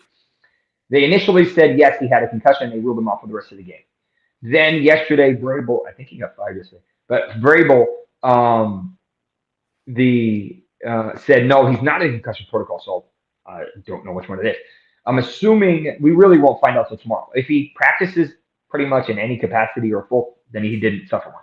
If he is a DNP tomorrow, then we have to kind of figure out if he did. But the good news is he doesn't play until Monday, so he has an extra day. Gotcha. Okay. Hey, Doc, a lady friend of mine, she does amputations, and she's done a lot of stuff like this. She told me that this is regard to Deion Sanders. I wanted to ask you before you get out of here. She's like, man, sometimes when the toe goes, then the foot goes, and then the knee goes. That's just kind of, unfortunately, the travel of business when it comes to these things. Is that true? Is that something that Deion needs to worry about for all the Deion people out there that are rooting for him to stay at Colorado for multiple years, or is health going to be a more of a deciding factor than even the transfer portal? That is traditional medicine. We'll look at it that way. Deion, if you hear this, I'm assuming you've checked out these options, but I'm going to mention them anyway. Look into chelation. Look into ozone, which can significantly improve. Ozone is basically O3, like ozone layer. Basically, you smash two oxygen molecules together. You take two oxygen, one of them breaks off and becomes O3 for about 3-4 minutes. It's not a long time. But then you inject that gas into the bloodstream, basically into blood, and then you put it in, and that helps to bring oxygen to the tissues, kind of forces it into the tissues so that they heal. You can also put it around a bag and kind of put it around your leg, called ozone bagging, and that will force the ozone into the tissue, which allows for a healthy tissue to get super oxygenated. We've done it on a couple patients here, and we've been able to save toes. The data is pretty good on it. Very inexpensive, hard to find in America, but you can do it. And the chelation is usually used to pull out metals, but it actually has the ability to create new blood vessels, which is the problem here. He doesn't have good blood flow, which is why he kept, he's also got some genetic variants as far as we know that is causing some blood clotting and stuff like that. But nonetheless, unfortunately, what you said, it can be true, but I think he should exhaust all options before, obviously, that becomes the case. What I just mentioned, the ozone LDS, that's not a traditional approach. So a lot of the traditional docs are not going to mention that at all, just because they don't deal with that, but it exists. I'm sending him this today. Trust me. I'll send him this. Yeah. No doubt about it. If he hasn't heard of that, you're welcome. Hell yeah. I'm going to get full credit. Man, Doc, hey, Smitty, I'll let you know. Doc and I talk over the weekend. I'm trying to set up the biggest Super Bowl radio road trip for the show. We're trying to get Doc to come. I'm working on hotels. I'm trying to get everything out. Hey, Doc, Smitty might not come because, married and all this old bullshit. He'll come up with some bullshit excuse, but, we'll be there, Doc. We'll be there, and, it's going to be big time. We're going to have our own big thing. McAfee style, Radio Row, Okay, who's playing in it? Huh? Who's going to play in it? According to Smitty, it's going to be the fucking Colts versus the Colts. I did not say that. It's going to be the Ravens versus the Eagles. The Eagles are going to win in the Super Bowl. I know they just got blown out. Everyone thinks it's a wrap, and they're bad and they're shitty. They still lead the NFC. I got them going to the Super Bowl. That was my preseason pick, and right now I look like a damn genius right now overall. JB, who did you pick again? Who was it, the Jets and who else? Well, you gave me a pass because Aaron Rodgers got hurt. So then I went to the Bengals. Then Burrow got hurt. So at this point, fuck it. Flip a coin. Who knows? So one last question. What is stopping the 49ers besides themselves? Nothing. Brock Purdy in a big game. Brock Purdy in a big game, in my opinion. If Brock Purdy gets injured, I think I know people give him crap for who he is and whatever, but I know that it's like a perfect scheme for him, but that dude's been a stud. Like, pull away the name and look at the data. Let me ask you, Doc, football well. Let me ask you. You take CMC off that roster, I don't care how good Purdy is, they're not winning. Purdy cannot do anything without that man in there. He can't do anything. And it's an oxymoron statement, right? We need our players. Every quarterback needs their best player, of course. But great quarterbacks excel and elevate average players. I don't know if Brock can do that. He has to have a perfect world, in my opinion, to win. We've never seen him try to do that, right? He had a pretty good roster at Iowa State. I think he was with Brees. I think Brees Hall was there. I think Hutchinson was there. But yeah, the crazy thing about the 49ers, their defense is legit, but you don't even know who's going to go off every week besides Christian McCaffrey. Like this week, I was like, oh, this is a perfect situation for Ayuk. The dude didn't even hit his over.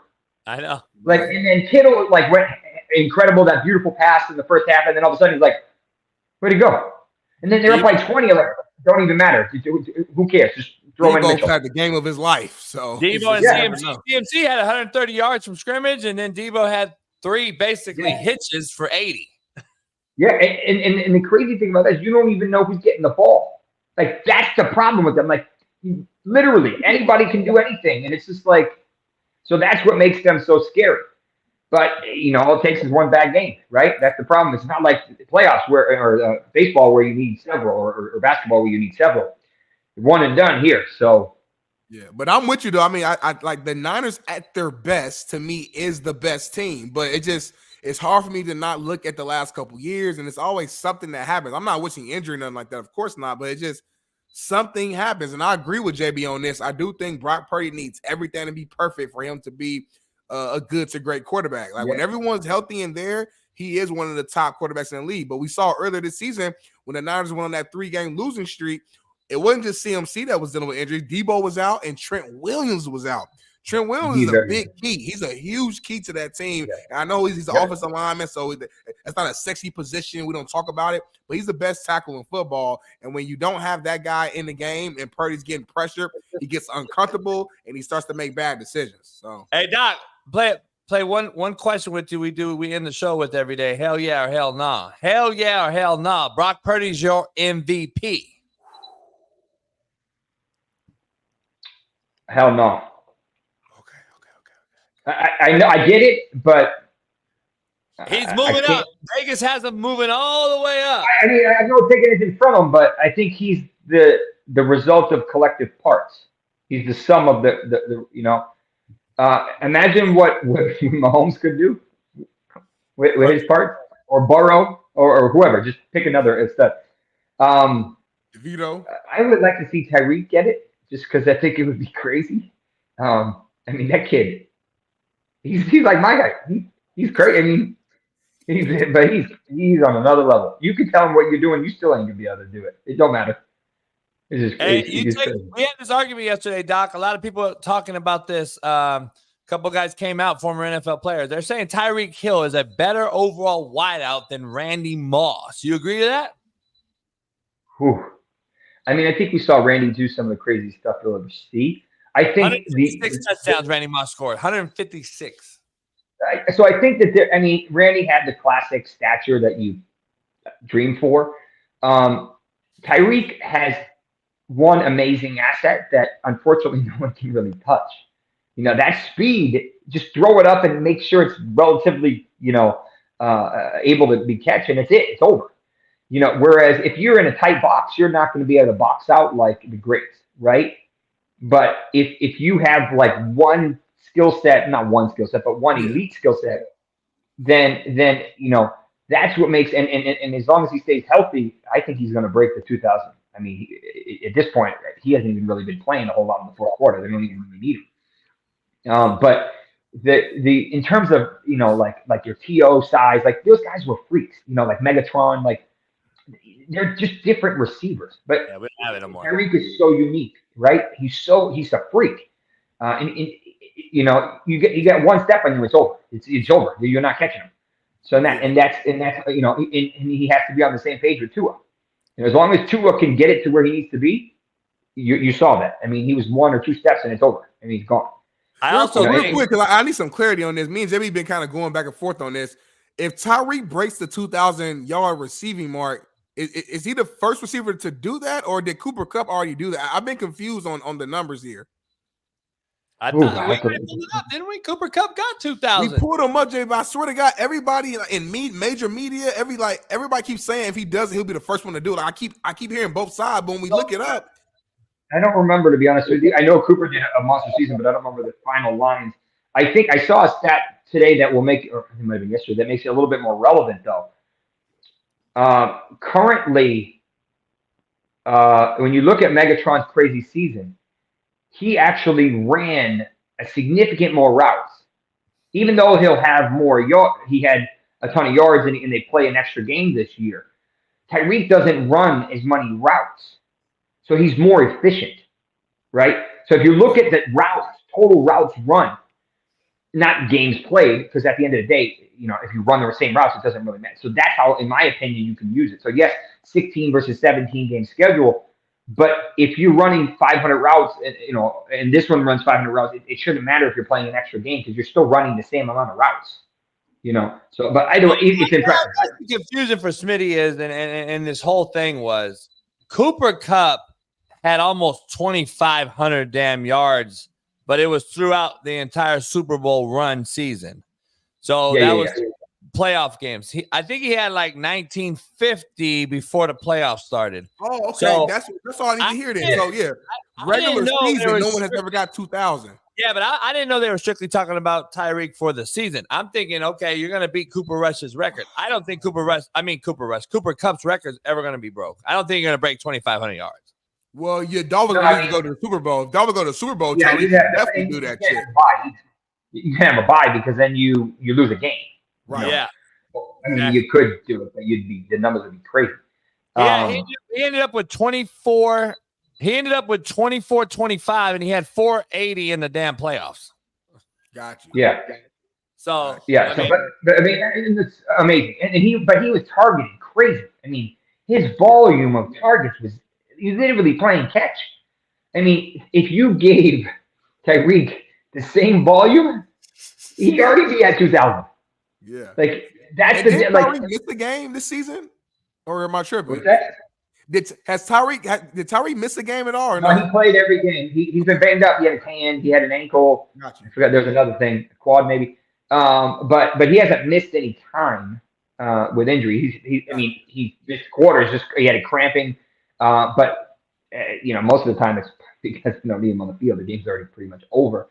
Good news for last comment. Good news for A-Chain. They used him predominantly in the fourth quarter when the game was already done with.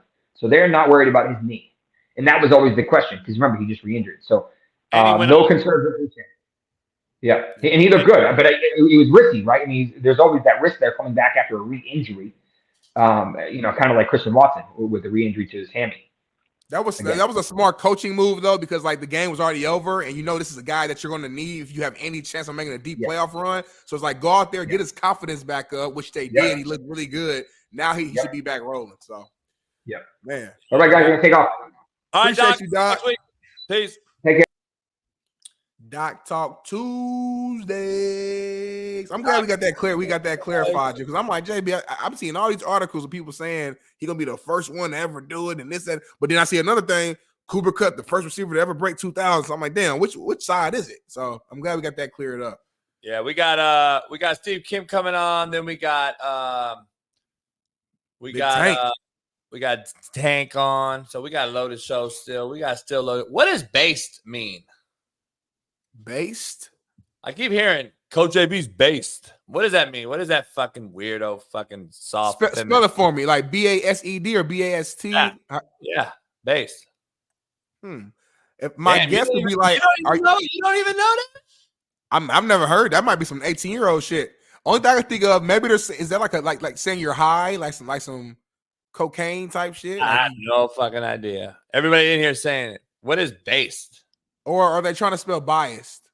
Oh.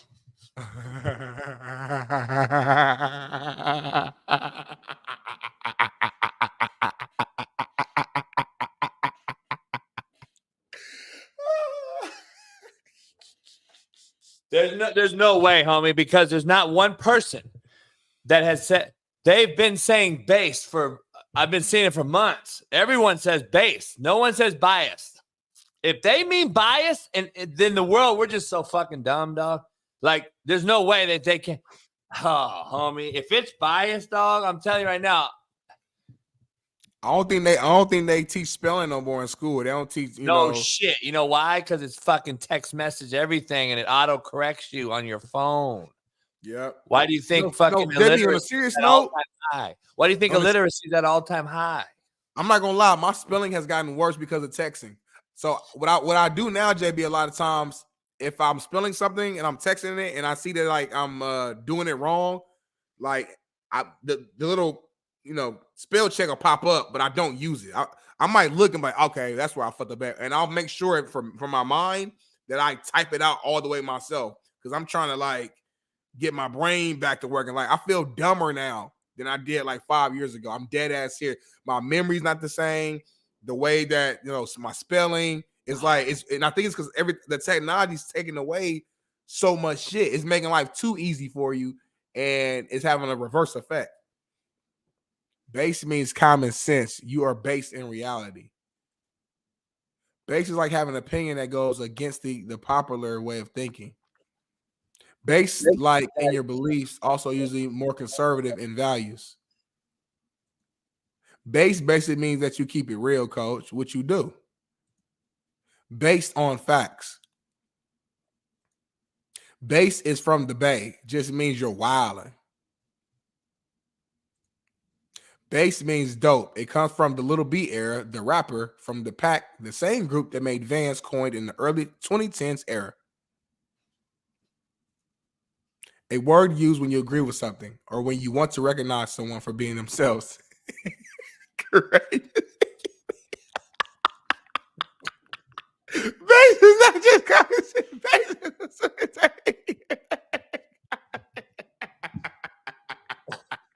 I tried my best to hold in my laugh. What are we talking about? What I the saw fuck 12 are we definitions. talking? JB, I saw 12 definitions for the same word. Nobody knows, you fucking idiots. God damn, homie. Bro, trying to give me a proper man. definition. Talking about Little B, the rapper. Oh, Name dog. another show with in-depth doc talk to that level. Waiting, none. Pound that like button. Based and biased. Cali Public School education. Ha ha. Joe Accord, shout out to you for the $10 super chat. Always supporting the show. Always throwing us bread. Joe Accord is gonna buy us a studio just from his super chat money alone because he always throwing us that bread. Isaiah, Seth, Mike, CS, get on game. Get on game. Let's bring Big Smitty's fucking nemesis on the show. So you can't call me racist no more. RACCIISS, racist. You can't call me it no more. So we got Tank on here to call Big Smitty out for everything. It's still my teammate, though. He played nose, I played three techniques. So we might disagree sometime, but it's still my brother. We had a package in college called Tank. It was our red zone goal line package. It's time to bring the big fellas up. Tank, tank, tank, tank, tank, tank, tank. You flex the orange, you run on the field, bring all the big fellas in the game, and we want the goal line stop. So hey, Tank, you on the show with us for the rest of the way. So I hope you hunkered down. You know, that's white people shit. Hunkered. We hunkered down. Got your snacks, got your drink.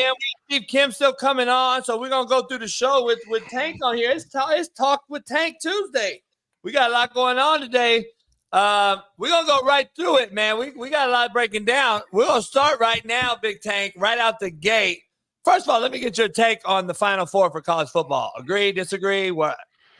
I mean, I don't think that they're ever gonna get it perfect, just because, you know, there's always going to be some teams that are going to be left out, obviously, with Florida State getting in there. And, you know, I mean, and I'm a little bit even concerned with the University of Washington. If you look at, you know, our offensive and defensive line play, I just don't see how we can compete with a school like Michigan, who ran the ball over 30 times in a row. I mean, when teams run the ball on us in our conference, we can't stop them. So I think it's going to be very difficult to get it perfect, but I do think that they need to open it up to at least a couple more teams and put 6 in. Steve Kim's joining us now. Morning, fellas. What's up, Steve? What's up? Steve, right out the gate, Tank was just giving his take on the Final Four for college football. You agree, disagree? Why not? I think they got if the criteria is best 4.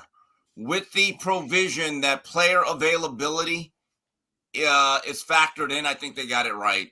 I do. I can't imagine ever a scenario where a one-loss SEC team that actually wins the conference and then beats the number 1 team is left out. And so then once you bring in Bama, I think you had to put in Texas because they won their conference. They had 1 loss, and then they beat Bama.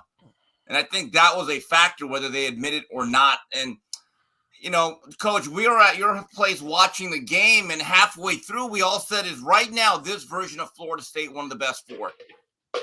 We all said it wasn't. So I don't think they could beat any one of those 4 teams or Georgia. You know, and I think that the Texas-Washington is one of the better semifinal games that's ever been in this playoff. And I hate to tell Michigan fans, I think Bama is a terrible matchup for them because Michigan has no threats on the outside to challenge them on the perimeter. They feel the same way, Steve. Did you see the reaction when they saw they got Bama? I mean, I look at Michigan and they have Roman Wilson, who's a good little receiver, but on a lot of other teams, he's a second or third guy. And I don't see how they have that ability to stretch that defense and challenge them vertically I feel as though you give Alabama a full month to prepare for this game, they're going to compress that field. And they're really going to load up that box. And Michigan is going to have to find ways to, number one, create turnovers, create short field, and then have about 4 or 5 plays where they're going to have to hit that play for a big shot. Because I don't see them moving the ball, particularly on the outside on a consistent basis on Bama. Yeah, I agree. Transitioning and staying in college, but we're Jaden Daniels. My boy coached him in high school. Obviously, Steve knows Jerry in the chat's brother Dave. Marvin Harrison Jr., Bo Nix, and Michael Penix Jr. all set for a Heisman showdown. They've been selected.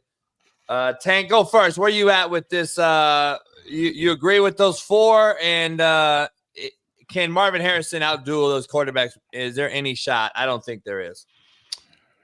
Yeah, listen, I think he's been consistent over the years, and I think anytime he's going to be doubled, sometimes triple teamed, I think he's put up the numbers that definitely show that he's worthy to be up there. I watched Bo Nix up close. I think he's good, but I don't know if he's as Heisman worthy. Jaden, after transferring from Arizona State, I didn't know what the future was going to hold for him at LSU, but he's went over there and he steadied the boat. It was a little rocky when he got there, a couple of, tough losses that he needed to win. But I think he definitely he's right at the ship. So, I mean, kudos to him. Steve, you like the 4? I do like the 4, although you could make an argument that Marvin Harrison, he might be the first wide receiver drafted off the board next spring. He was not the most productive wide receiver in the country. And, unfortunately, he did not get great quarterback play. Bingo. Honda McCord was very mid. Honda McCord, even on completions, really he handcuffed his receiver's ability to run upfield because he wasn't very accurate, even when the ball was a completion. I get the sense Jaden Daniels is going to win this, and that's going to anger a lot of people that hate the SEC. Michael Penix, I thought heading into October, November was my number 1 pick, but he had that stretch of about 4 to 5 weeks where his production dipped. So now the question becomes, how important is winning? Now, Michael Penix is in the playoff. Jaden Daniels isn't. But then Jaden Daniels is putting up numbers that are almost unprecedented. And better than Burrow. Yeah, but although Burrow sat out a lot of fourth quarters that year too, but Jaden Daniels, I think, is going to get the call here. I really do. Just that overall statistical dominance that he showed the last 7-8 weeks. It's hard to overlook that, guys. I agree with you. I agree with you before Tanks. I agree with you on 100%. I hope he gets it, not only because he's a buddy's kid, but at the same time, I just think overall in that conference doing what he's doing. Michael Penix had 2 out of 3 games where he didn't even throw for 200 yards. They struggled late against a few teams. They're in the playoff, though. I mean, so it's going to be an iffy one. I don't think Harrison has a shot at all. I think he finishes 4th here because you know what it is. It's a quarterback deal. Unless you have some crazy, Alabama wide receiver. Smith, Smith numbers. I just don't see it. So, Tank. Yeah. Receivers are dependable, position. So, you need a quarterback. And like Steve alluded to, McCord was very mid, to say the least. Yeah. And the fact that Marvin's even in the conversation and even has those numbers with him, to me, is a credit to him. But he doesn't have enough production, in my opinion, to actually win the award. So.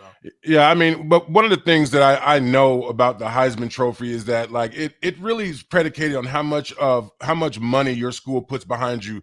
I remember back when Joey Harrington, back in the day when he was running for the Heisman, he had a big, 100-foot banner in Times Square. And it always seems like, these guys, especially from Oregon, they always get the money to do it. But I do think Jaden Daniels is going to pull it out. I am really surprised that Penix is not in it. I mean, I think no matter if he had those rough games, I mean, when you run the table and particularly they don't lean on their running game. So, I mean, they are like so lopsided in terms of like their dependability on Penix, and he still was able to run the table in the pack. And so I think that I thought that would have got him over the hump and got him at least in the equation. But I think, they judged him harshly on those 2 to 3 weeks, like you talked about, toward the 3/4 way of the season. He's in the deal. You know, he's in it. Oh, he's in it. Oh, yeah, he's invited. Oh, good. Okay, good. I didn't know if you meant that you didn't think he had a shot or he's not invited. He's invited. Oh, okay, good. You know what Bo Nix I thought was interesting, Tank, was that game on Friday, one of the better games of the year. So Oregon is down, I think it was 27-24 with about 10 minutes to go. It's 3rd and 9, Oregon. And I'm thinking, okay, here we go, Bo. Produce a drive, and you might be the Heisman Trophy winner. And on 3rd and 9, they ran a quarterback draw, and that showed me right there that you don't have really a lot of faith in him. If you look at Bo Nix's game, there's a lot of college stuff, a lot of short passes that don't get past the line of scrimmage, doesn't make a lot of NFL throws. I mean, he's about really, really good college quarterback. Okay? When I look at Penix, I look at a guy that makes NFL throws, deep digs, go routes, deep comebacks, opposite field hash throws. And I'm like, man, he's carving up defenses in the intermediate area.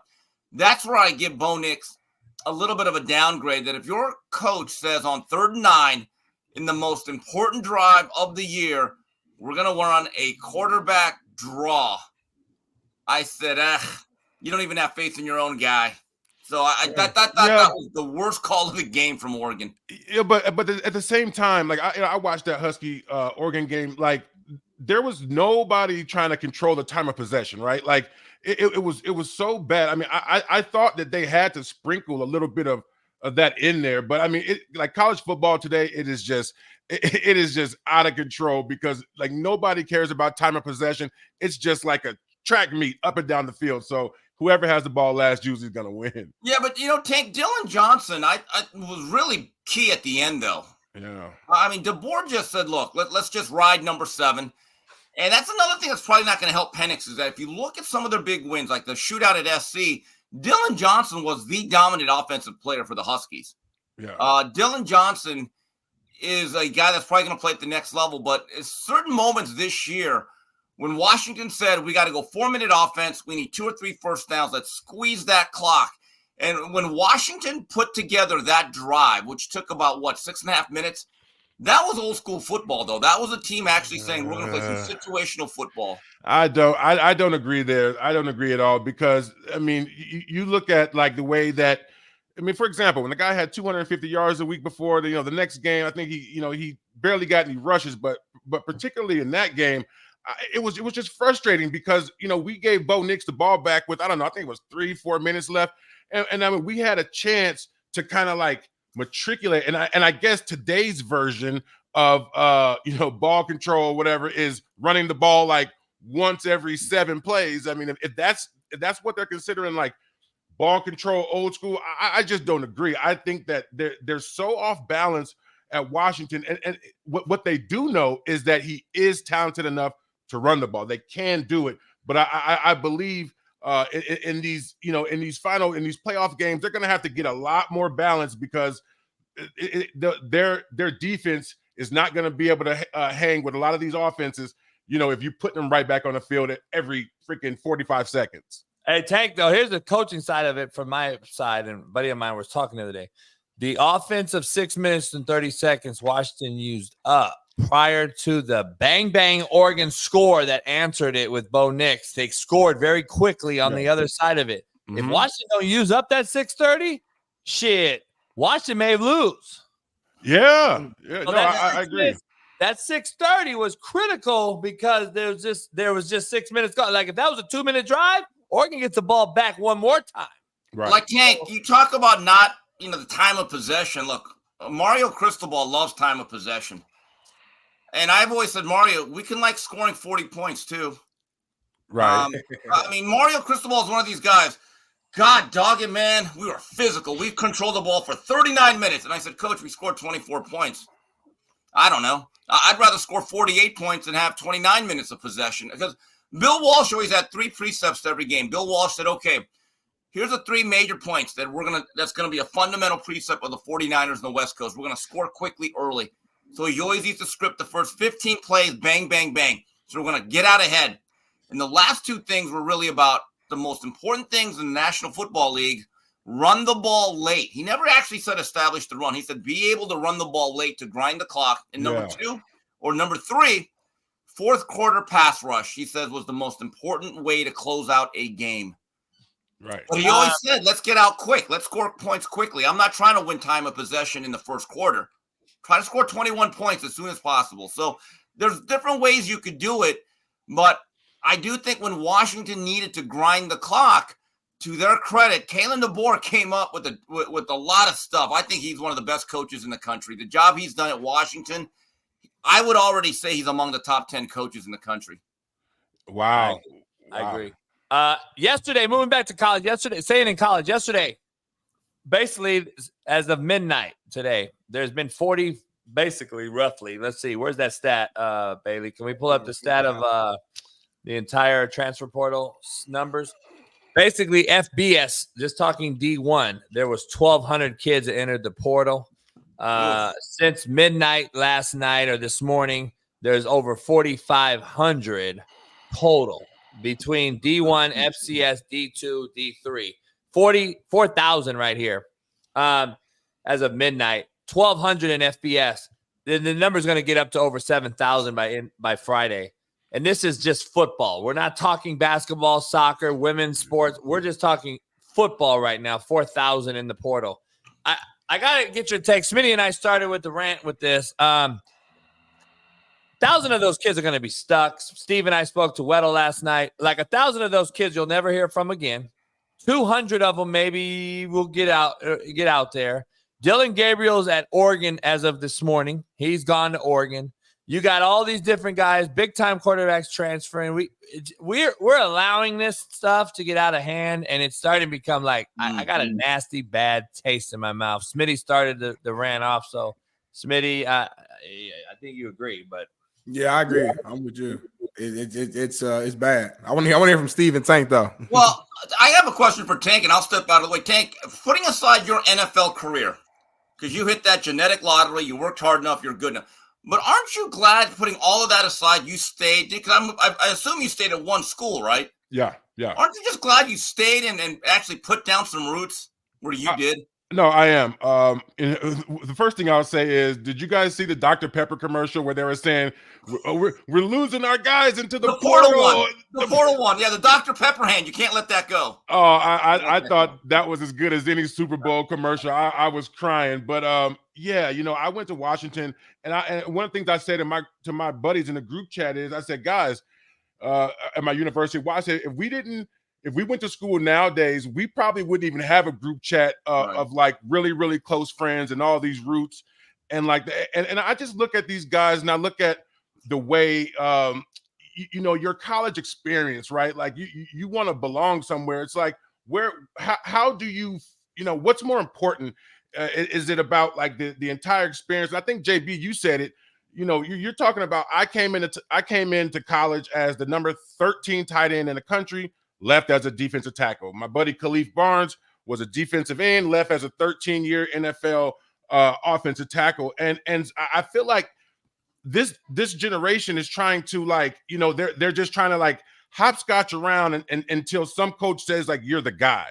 And that bothers me in a sense that we talked about Dion, the developing of players is no more, right? So it's like, JB, you probably be in good business now because JUCO players and transfer portal players, that's all, right? And I mean, how many in-state scholarship guys, these seniors who are close to these institutions are being passed up for an opportunity to go to college, good players, because they're pulling players out of the portal. And I just think that, I think it's a sign of weakness.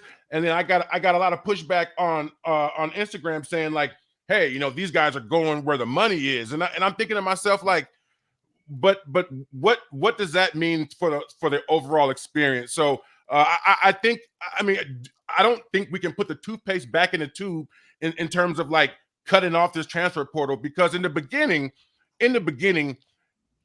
you had to prove to the NCAA that the school that you were leaving did something to you that was like irreparable, and that was the only way that you could play immediately at the other school, right? Hardship. Yeah, exactly. And they just took that that rule and just completely broke it.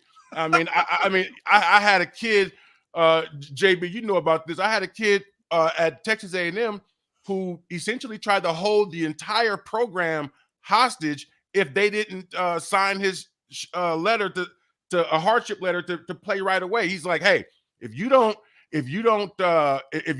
sign my paper, me and my dad are gonna talk about the days that you practice too long, the way that you're doing, coaching players. You put a guy with a concussion, in the back or whatever. But like it turned to like these guys holding these institutions hostage. And I feel like they just like let go. And to Eric Weddle's point yesterday, I feel like the NCAA, Mark Emmert, again, asleep at the wheel, missed a great opportunity to come in there and do something great for once, and they completely just messed it up. Tank, to your point, the era that you played on, you, Khalif, I think you got a really good safety. Akeem Akbar, wasn't that his name? Yes. Jeremy Stevens, Tuiasa Sopo. You guys are the 1% of the 1%. You turn football into a paycheck and a career. But 99.95 of the guys that even play Division I football, by the age of 25, 26, you're going to enter the real world of non-football. Yeah. And if you do not sit down, and there's that old phrase, it's a cliche, but it's true. When you choose a college, it's not a 4 or 5 year decision. It's a 40 to 50 year one. Yeah. And I tell this story again. Miami had a wide receiver by the name of Amon Richards, who was spectacular. Had one of the great freshman year. He was going to be a first-round draft choice. His neck, he had a congenital defect in his neck, and he had to retire after his sophomore year. And I asked him in a space, I said, Amon, do you have any regrets about your football career, the way it ended, or going to Miami? And he said, no, and I'll tell you why. Because when I went to Miami, I made a pool of friends, and I networked. Yeah. And these people are now in business with me for the rest of my life. Yeah. So in other words, he got something out of it more than just football. And Tank, I say this to young players all the time whenever I could talk to them. I said, number one, no matter what the money is, still go to the school that you want to go to and fits you best. Yeah. Bottom line, because if it's all about the money, well, then every other year, Tank, you're going to be shopping. Seriously. Yeah. Here's the thing that no one's talking about either, and we'll move on. Back in the day when Tank played, I played, even Smitty played not too long ago, but it still happened because I was coaching when Smitty was playing.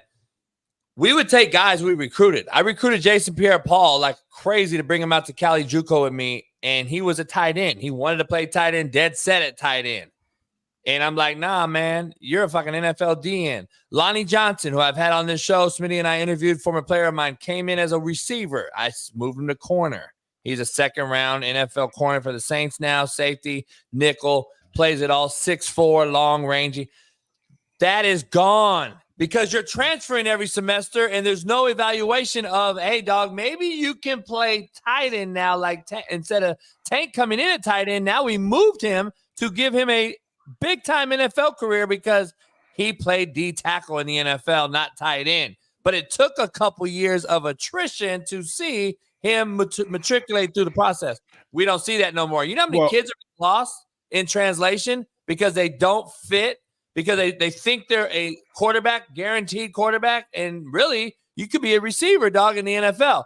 But we don't see it because he transfers 5 times and then he's stuck and he's lost and nobody remembers him. But he could be one of the best athletes in the NFL. We're losing a lot of those guys that we used to save. Yeah, no, I think Smitty can attest to this. Like there was no better feeling than going through a season, having off-season workouts, going to spring ball, and feeling like you got so much better. The game slowed down. Yeah. Then you play the season, you have the off-season workouts, you go to spring ball, and you get that much better. And to me, like every spring, I was like, oh yeah, this game is getting easier and easier and easier. And I mean, there's a very small percentage of guys who are having that experience these days. You know, I saw this interview. North Carolina State had this quarterback, decent little player, last name Morse. And he basically said at the cutoff point, well, I'm sitting out now because I want to pursue other opportunities and preserve my red shirt and look for some NIL opportunities going forward. And NC State said, okay, well, bye. And then he's doing an interview that was on Twitter. Well, NC State moved on from me. I'm thinking, timeout, bro. All you had to do was play football the rest of the year and be a good teammate and make that commitment. And you're probably the quarterback of the future for the Wolfpack. You can't have it both ways. And these kids are going to find out one thing. When you want to get into alumni situations or you want help from certain people that can help get you a job or a recommendation, call me Tom or Richard because I'm petty.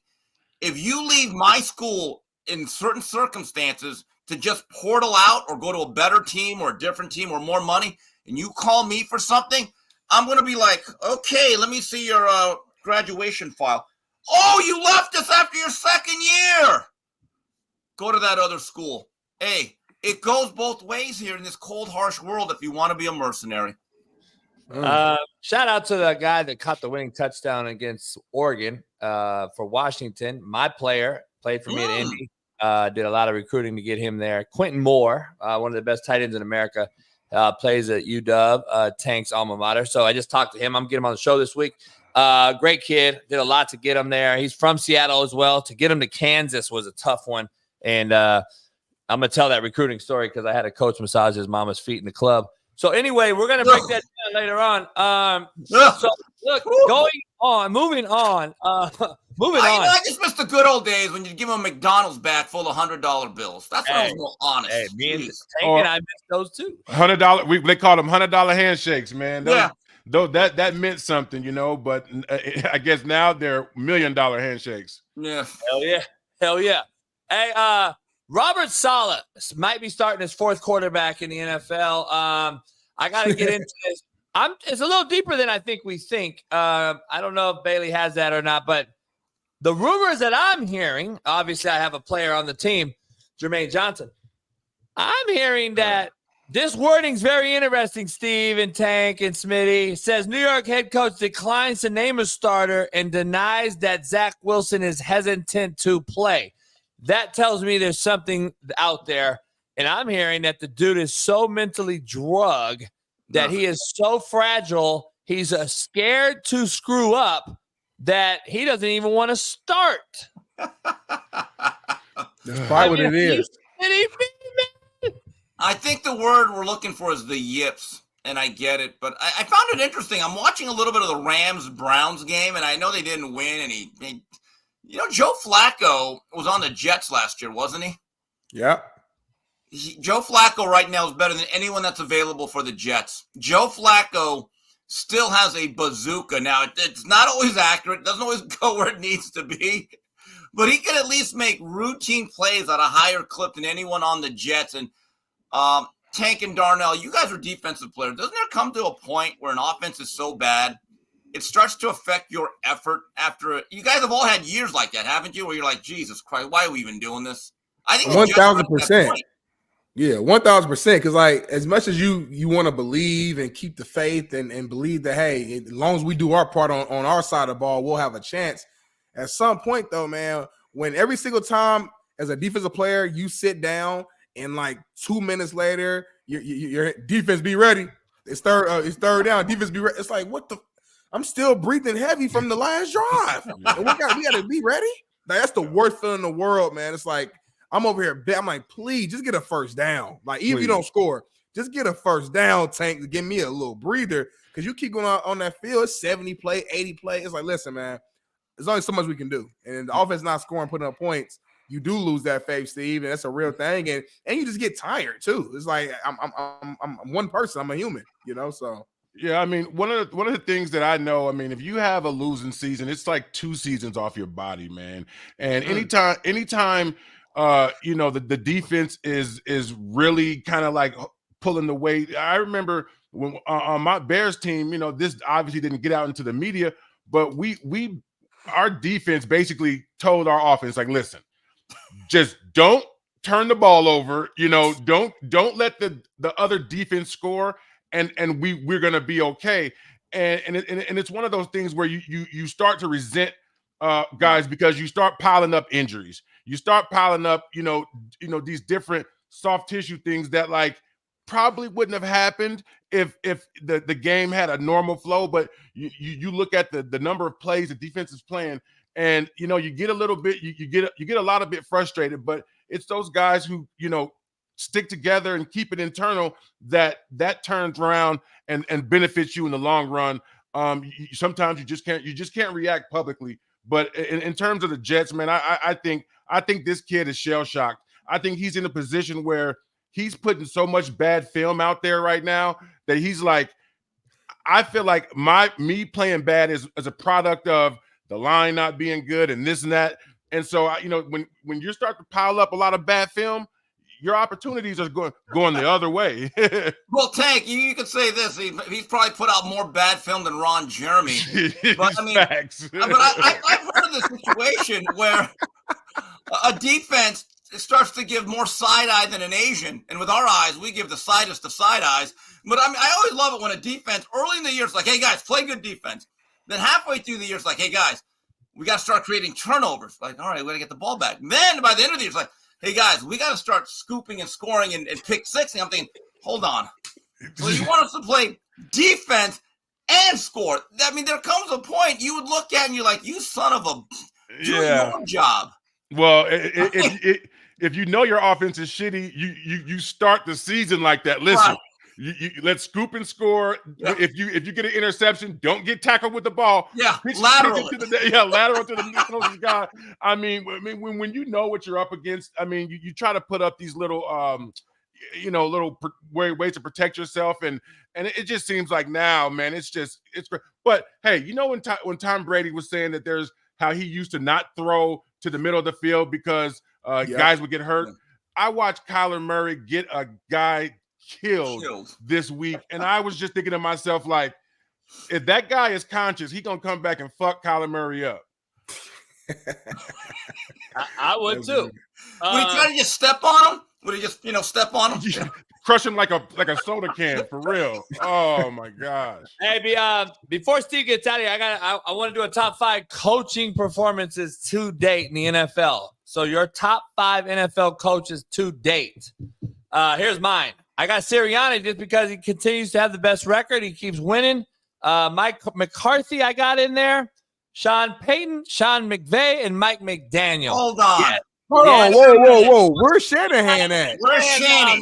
Go ahead. Where is Shanahan? Shanahan just outcoached Sirianni to a high level. I'm giving you the side eye now. Right That's here, so fine. I'm looking at you. I'm still saying overall. This is my side eye. But no, come on, Coach. Yeah, you tripping, bro. Sirianni's still the best record. The Super Bowl. The Niners have like the second best record in football. You're talking Shanahan just fucking sliced and diced the Eagles. The play calling was phenomenal. Like, stop hating. Are you kidding me? I've been hearing that every year.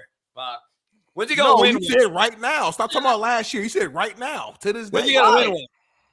I'm saying right now. When is Sirianni going to win one? Hey, guys, don't you think if the Niners are healthy, they're as good as anybody, though? Seriously. Yes, I do. I do. Oh, you do? But Shanahan's not as good as anybody. Yeah, I mean, in terms of top 5 coaches, I mean, I told you, JB, don't be surprising me with these questions. Top 5 motherfuckers I don't know.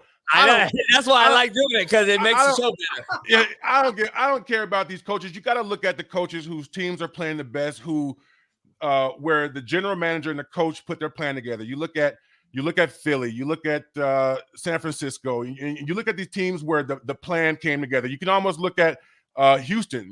Any team where the plan that they set out to do came together and it didn't blow up in their face. You gotta tip your hat to that team and those coaches, but. A lot of people had plans and a lot of plans didn't work. I got a coach that might be my coach of the year that you don't have.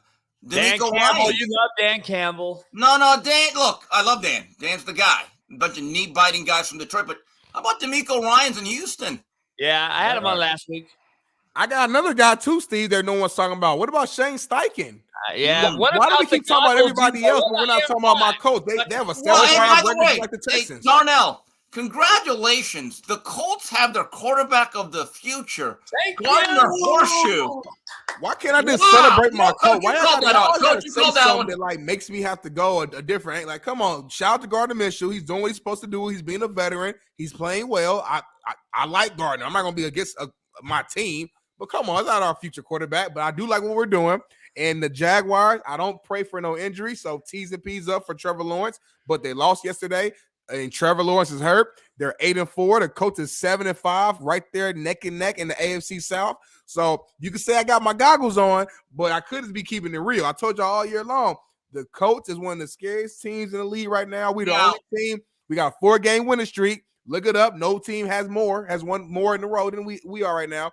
Hottest team in football. You don't want to see it. That's all I'm saying. Now, with Gardner Horseshoe locking down the job, what type of package, Coach and Tank, do you think the Colts can get for AR5?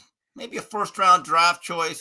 I think you get a lot. Yeah, you get a lot. You can probably get like a Chico. You probably get like a Chico stick, and $5. Facts. And maybe they'll throw in his cutoff jean shorts in the deal because that's about all he got going for himself on the free agent market. Oh, hey, Jorts are big in Gainesville. Jorts are big in Gainesville. Are you talking about Gardner? Yes. Gardner. Thank you. Gardner, there we go. Yeah. There we go. I wouldn't. Even I was talking about AR5. What can you get for him? I said $5 and a Chico stick. Oh my God! I mean, the kid hasn't played enough and to do anything. You're not going to get shit for him right now. He's just a talent at this point, an unproven talent who needs a lot more coaching. All right, let's go. Let's real quick, Steve. You're leaving. I know top 5 performances in the NFL as of right now. Your top 5 teams as of last night. Here's mine. How is Eagles still number 2 though? Yeah, they're kind of struggling, and it goes beyond last week's loss. They got their ass beat. You said top 5 performances right now. They got their ass beat. There's no way I said top 5 teams. All right, but hold on. The Dolphins. You really think they're one of the? You think they're top? I think they're top 5-ish. You really think Dolphins are number 3? I mean, as of right now, they can't beat anybody on that list, in my opinion. JB, you told me that the Dolphins they're talented, but they're soft as hell. Anytime they play against a physical team, but why don't you have one of the most physical teams above them in the fucking Baltimore Ravens? You don't put respect on the Ravens. They got the best defense in the league. Teams are averaging 15 points against them. They got a strong running game, whether you hate Lamar or not. Take him out of it. Cool. You don't like Lamar. Cool. He's average. He can't throw the mid. He's a mid player. Cool. Well, everybody else. I wouldn't want to play the Rams right now. I tell you that. I wouldn't want to play the Rams right now. You can't tell me the Rams right now are better than the fucking Ravens right now, JB. You can't tell me right that. Now. Who wants to play the Rams right now? Nobody. The Colts want to play them. The Rams want to play the Colts. The Colts want to play them. The Colts want to play them. That's easy money. You can put the Ravens in there. I get it. You can put the Rams in there. I get the Ravens. I mean the Ravens. I'm sorry. You can get the Ravens in there. I get it. But right now, record-wise, the Lions and the Ravens I left off because I think the Rams are ascending and those other teams are going to hit a wall, and that's where my opinion is. You really think if the Lions and Rams played on a neutral field, right now, I take the Rams over the Lions? Right now, I take the Rams right now. Oh, God, Smitty, let me ask you something. Hey, Steve, let me ask you. You taking Goff over Stafford right now? No way. I'm taking the Lions over the Rams.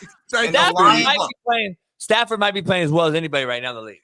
The Lions back into their defense. They got to get another cornerback or a playmaking safety because their secondary concerns me. But that team offensively is explosive, and they have a lot of weapons. I think the Lions are a year away from really, really being good. Okay, now, how can you not put the Ravens in the top 5? They might go to the Super Bowl. The AFC is a little bit down. I'm just telling you, the Ravens are tough. Do you know who their quarterback is? Former MVP. We've seen this story. We've seen this movie. Steve, Kim, and Tank. I want both of y'all because I don't know if y'all are aware. I know Tank, you just now started really joining the show. Before this season started, we made our Super Bowl predictions. I don't know if we got the clip in. I don't know if we got the way to find the clip or to grab it.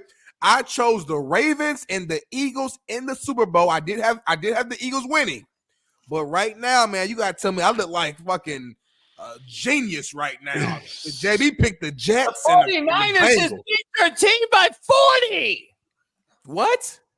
The The 49ers just beat the team you say is going to win. Yeah. And I'm telling you, I think the Niners, when healthy, they are the best team in the league. But every single year, for whatever reason, something happens with the Niners. I'm not wishing injury. I'm not wishing nothing like that. But Brock Purdy needs everything to be flawless for him to play at this level. As soon as Trent Williams goes down or he's a little off, Brock Purdy's a whole other quarterback. As soon as Debo has an ankle sprain, he's a whole nother quarterback, a whole different team. I still think the Eagles are going to win the game when it matters the most in the playoffs. They're still 10-2. They're still a really good team. I'm not going to let the one bad loss just say they're just a shitty team. I'm just saying that they shouldn't be top 2, top 3 right now today. I still have them going to the Super Bowl. They still have the best record in football. Okay, so all right. So like I said, I got them and the Ravens going to the Super Bowl, and I sound like a fucking genius right now. And you don't want to admit it because both your teams that you chose, the Jets and the Bengals, are ass. No, they're out with a no quarterback. Hey, how about Jake Browning last? Jake from State Farm Browning. Unbelievable, didn't he? Oh, no. I was impressed. I actually thought he put on one of the best performances of the year, just slowly matriculating the ball downfield. His quarterback mechanics, fundamentals are as elite as I've seen anyone perform all year long. Like his mechanics, just mechanics, like his ride and glide, step and transfer of weight, getting out on the boot naked, pulling up right here on a boot naked, defensive ends up the football field. Look at him pop his hips right now, finding him, pull up, get it out. That is as good as it gets. You see a lot of quarterbacks right there get a sack. They take sacks right there. He pulled it up, got it out. He looked as good fundamentally. He's not wasting any wasted steps in his drop. He's getting it out on his back. He's hitting his back foot, socking the wall, transferring his weight. He's not stuck on his back foot. You see so many quarterbacks right now on their back foot, throwing it out. This kid is taking it in the chin. He looked as good as I've seen. I'm just going to be honest. Furthering my point, though, Steve, you could fucking play anybody right now instead of these $100 million busts and win in the NFL. Well, I'll say this. It looked a lot like his days at Washington in 2016. He was a quick rhythm, didn't have the great arm talent, but Peterson kind of like tailored it to him. But again, let's see what happens with a little bit of tape on him. But he's got a lot of weapons. I think the Bengals actually found a guy that can hold the fort for a little bit. Well, I think the biggest thing that I saw was the improvement from week to week. You know, when he was the week before, I think he was a little bit. I think the game was a little bit fast for him. Anytime backup quarterbacks come in the game, they you know the game's moving so fast and they have to adjust. You know, he really adjusted. Going into my fantasy game, I had a 98% chance of winning, and my opponent had Jamar Chase. He had what's the running back name for the Bengals? Oh, Joe Mixon. Joe Mixon. Man, I ended up losing from. He had a 1 or 2% chance of winning, and I'm thinking like if Browning plays like he played the week before, it's an easy win. That kid came out there and he righted the ship for the Bengals. And he, like you said, he looked like the Bengals have a formidable backup quarterback. It is the year of the dog, baby. Let's go. Browning is the Tom Brady of mechanics. This guy is the greatest backup of all time.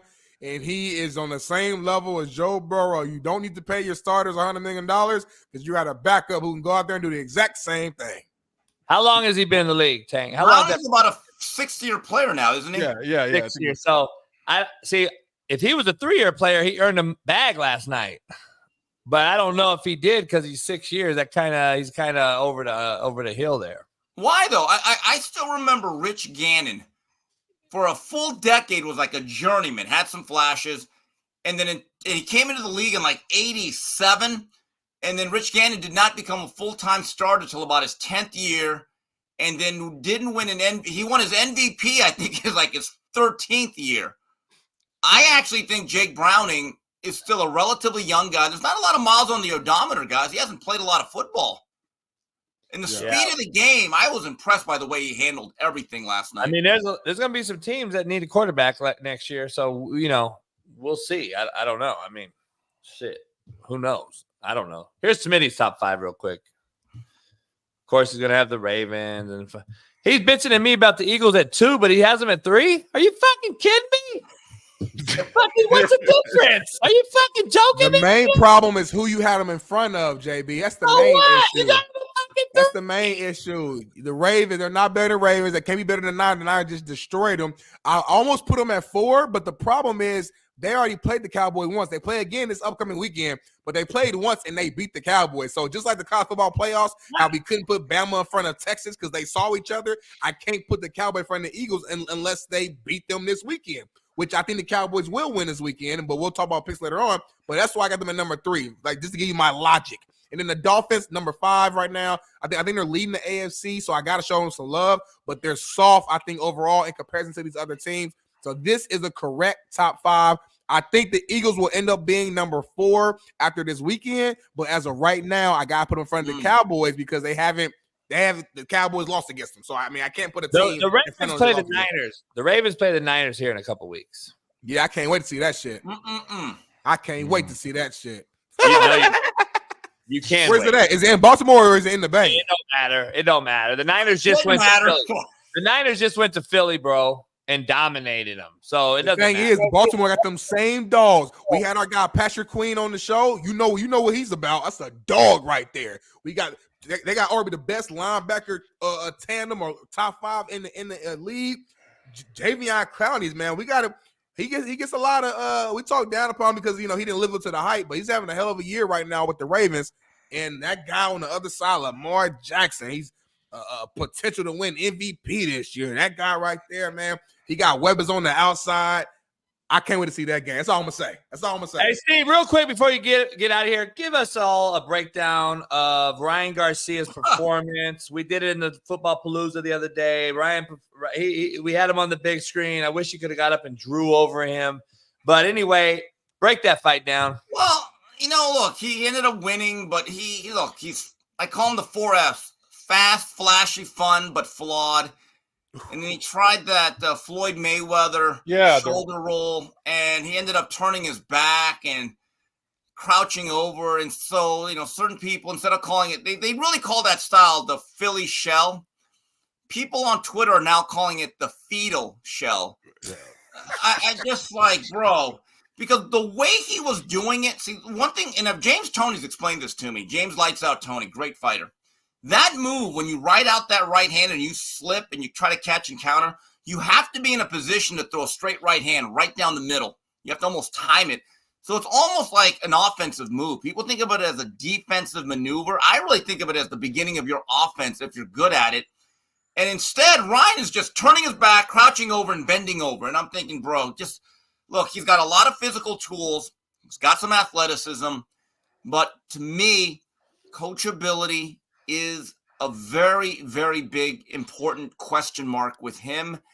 And let's be honest, they fought this at a catch weight against a career lightweight. He had all the advantages. Ryan is a very popular, lucrative fighter. But do I ever think he beats a Tank Davis, a Shakur Stevenson, or a Devin Haney, a Subriel Matias, to Teofimo Lopez? No, I don't. I don't think he's good enough. He gets hit too much. And he relies really on one hand. He's a one-arm bandit with that check hook of his. And I look at him as a guy, let's just put it this way, and I'll leave you with this. When he was out there ripping Oscar De La Hoya and Bernard Hopkins, 2 true legends of the game, acting like a petulant brat. And I'm thinking to myself, you're questioning these guys' credentials, and this is almost like NSYNC ripping the Temptations or New Edition. Bro, get out of here. Yeah. You wish you were them. You ought to be a little bit more respectful. And he tries to sound all intelligent. And I've said this, and I know they're going to be very mad at me, but Ryan Garcia sounds smart and profound to dumb people. And thankfully, there's social media for him. And he's very good at a lot of things, but he's still very much an underdeveloped raw fighter. That's it. Hey, Steven, I find it just blatant disrespectful for anybody to try any type of crouching tiger, hidden dragon when you are the fucking king of that. Yeah, I mean, look, Floyd's a very influential fighter, but we have to be honest. Floyd did not create that style. Guys like George Benton were doing it. In fact, Roger Mayweather, God rest his soul. Yeah, his uncle. The original Black Mamba, who was the Mexican assassin out here in the 80s, he did a great shoulder roll Philly shell. James Toney did some stuff that was almost like, it almost looked choreographed the way. And James Toney would always tell me, he goes, hey, Kim, do not compare me to Floyd. And I go, why not? He goes, because I threw off my shit. All Floyd did was like this. He goes, Steve, I ran you into punches. And there's a huge fight against Iran Barkley is absolute art. But look, Ryan Garcia is always going to make a lot of money. He'll always be very popular. But it'll always be a level of bullshit with him because he's going to say things about, hey, I'm recommitted, I'm refocused, I'm rededicated. You know what I think, guys? Anytime you have to say that more than once, you're not rededicated, you're not really focused, and you're kind of like just playing a role. And he's going to try. Then here's the thing that really, I'm going to wrap it up here. Then afterwards, he's, I want to fight a champion. And I'm like, oh, okay. And he points out Rolly Romero. Oh, my God. Yeah. Rolly Romero is terrible. He's one of the worst belt holders in boxing. And look, this weekend, guys, we talk about this later. There's a really good fight. Regis Prograis, another good 140-pounder that I would favor over Ryan, takes on Devin Haney. Ooh. Now, that's a hell of a fight out there in the Bay Area. I would suggest that if you can, try to watch that fight. And the winner of that makes a strong argument for being one of the 2 or 3 best 40-pounders in the world alongside Teofimo Lopez. And I look at guys that I mentioned, like those guys, as being legitimate. Okay, they are the Temptations. They are New Edition. Well, Ryan Garcia is kind of like the Backstreet Boys and NSYNC. Yeah, they're both kind of doing stuff, but it's not the same. It's not the same. Hey, but there's only one hidden, crouching tiger, hidden dragon, and that's you. I try. You can't have anyone non-Asian be, crouching tiger. Baby, please cut that last clip of the analogy, please. The Backstreet Boys NSYNC. That's gonna go viral for our page. Tag Steve Kim. And I want to say something. NSYNC and Backstreet, they actually have songs that I like. So my apologies to them. No disrespect. No disrespect. But anyway. Big Smitty, what the fuck? What did you just do? Ba, ba, ba. I don't know. One of them groups sung that. I don't know what song. I would have kept that in the back pocket there, Smitty. I would have kept that secret. Hell no. He just got excluded from all the barbecue events. I invented the barbecue, brother. I can't be excluded from my own event. Yeah, the own events you don't even show up at. We already saw your yearly appearance, by the way. But Hey, Steve, we're gonna do. If you want to come through, I'll get the fight this weekend. No, I think I got plans already, but I'll let you know. But I'll talk to you guys on Thursday. Hold on now. I was there Saturday. So it's cool when you got plans, but when that's when Dick Smitty got plans. You want to take a look? Hey, you want to take a look at my attendance record compared to yours? Don't we got that effect, though. I'm sorry that I'm a little busier than y'all. I got an event tonight. I got invited to. I just get invited to a lot of stuff. Well, have fun at the Tupperware party. Have fun. I'm a little younger than y'all. I'm 29. Y'all 40. Y'all 49, 50. I got more things going on. You know what I mean? Oh, thanks. Okay. All right, guys. I'll talk to you Thursday. Tank, good seeing you again, brother. Good to see you, brother. Peace. Tank, do you agree with me that quarterback is the softest position on the football field? Let's get the brass tacks right now. No, because Tank play with real ones who would fucking. Don't try to influence his. Don't try to influence his answer. Don't give him no. Let him answer straight up. No, the softest position on the football field is gotta be special teams kicker, punter. I knew you were gonna say that. So take them out. Take them out. Yeah, quarterback is they're the most protected and all that. But yeah, I mean, yeah, they're protected. Now, Big Smitty, now. I don't care if it's now, back in the days, tomorrow. Your ass would have got your ass stiff-armed by me. I'm just keeping it real. Baby, I would have broke your fucking arm. You're a quarterback who slid in a pocket. I promise you that. Barbecue chicken. I love a quarterback who don't move around, don't run, who stays in the pocket. You my favorite type of quarterback. You my favorite type of food, JB. Do you got where your highlights at, JB? Why don't you put up clips of all the other stuff? Why don't you put up a little 30-second highlight of you talking all that shit? Yeah. Hey, speaking of highlight, we got the main man on here, Tank. Oh my gosh, what do we got here? Oh, we got a little Tank film. It's old school. Hold on, Check let's it see. out. Woo! Oh my goodness! Look at it rumble. Look at Tank with the Hey, 9-9. former Good. tight end. You got Rest the in peace, 9-9 on?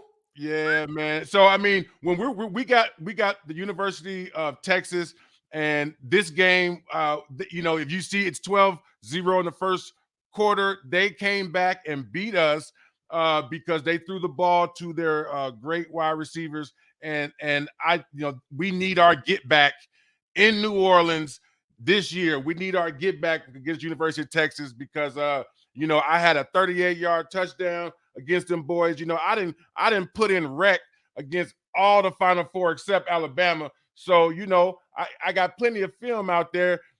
JB, if you got a couple clips of you slanging that thing, I'd love to see it. This motherfucker Freddie Mac said I don't got none. Bitch, please. Bitch, please. Motherfucker got me fucked up. Wait till I get my Tank. over from DVD, CD. I'm gonna get it over and put it on this motherfucker, and all you motherfuckers gonna be sitting there like, damn.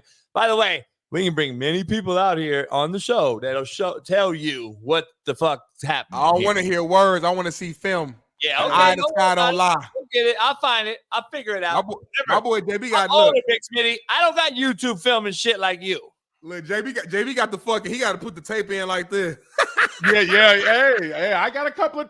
My high school is VHS. I can't clip them off like that. Hell yeah, I am too. My shit too. Hey, I got a new graphic though, just for all the haters out there. Oh, to live and die in LA. Motherfucker, baby. Oh wow. Rams goggles, golly. Good job, Bailey. That's what I'm talking about. Put them on. Shit. Put them motherfuckers on. He got the damn the coach be having a little here. string around his neck with the whistles. To live and die in LA. Fuck it. Let's roll. Oh wow, you was a wild boy. Can't wait to get Tank. We gotta make Tank one. We gotta make Tank one, Bailey. I don't know what it's gonna be yet. Maybe UW, Texas, something.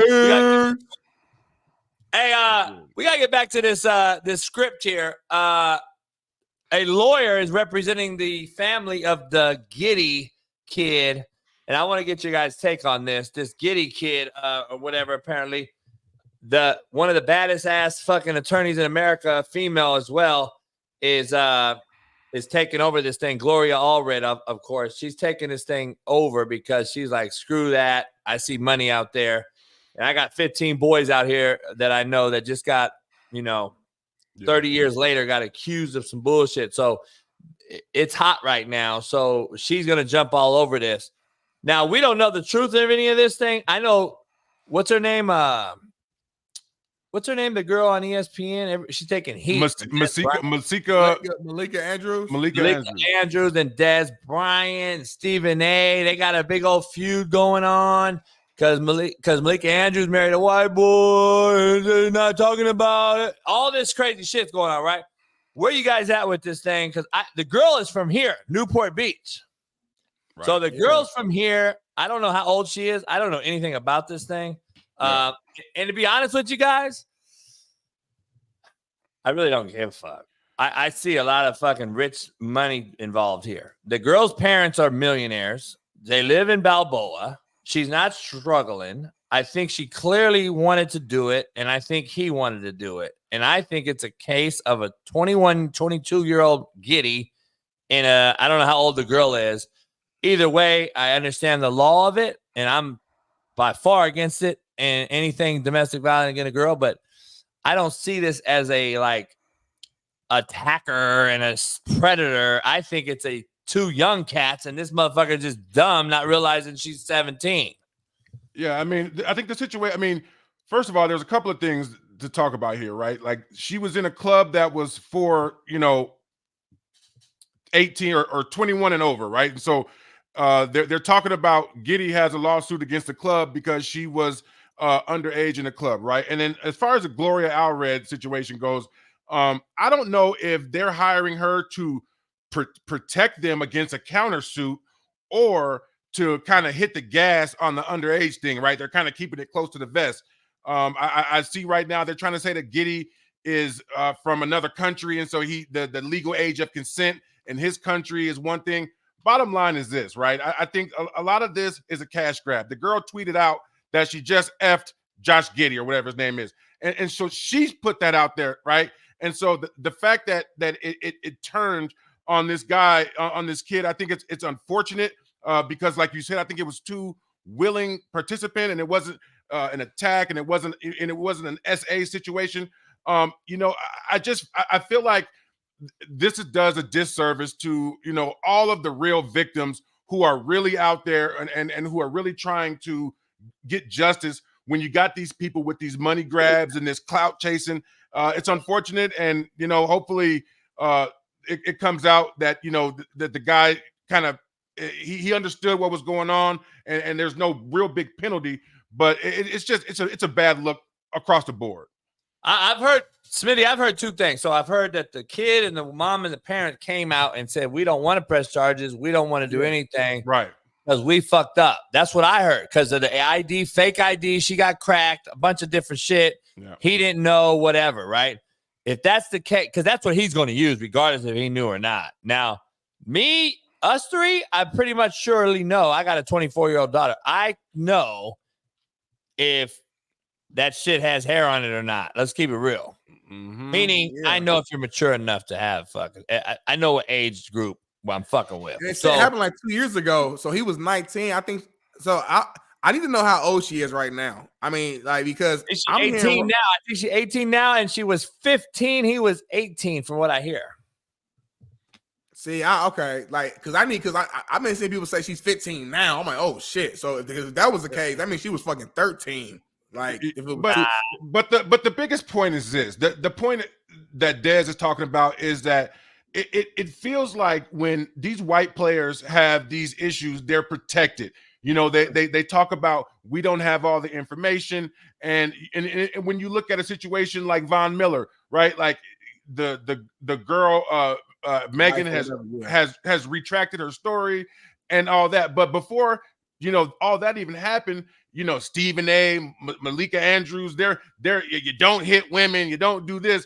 And then when you got the situation with Giddey, I know there's not a whole lot of meat on the bone. There's not a lot of information out there, but still, it felt like it was out for days and nobody said anything about it. It was almost like the elephant in the room. And I think the conversation has to be about, like, who are you protecting? I know that, when it comes to the black athletes, we are an easy target, right? Like, the bravado, the swag, and all that. And so, it's easy to kind of say, let me smack you guys down with build you up to tear you down type of thing.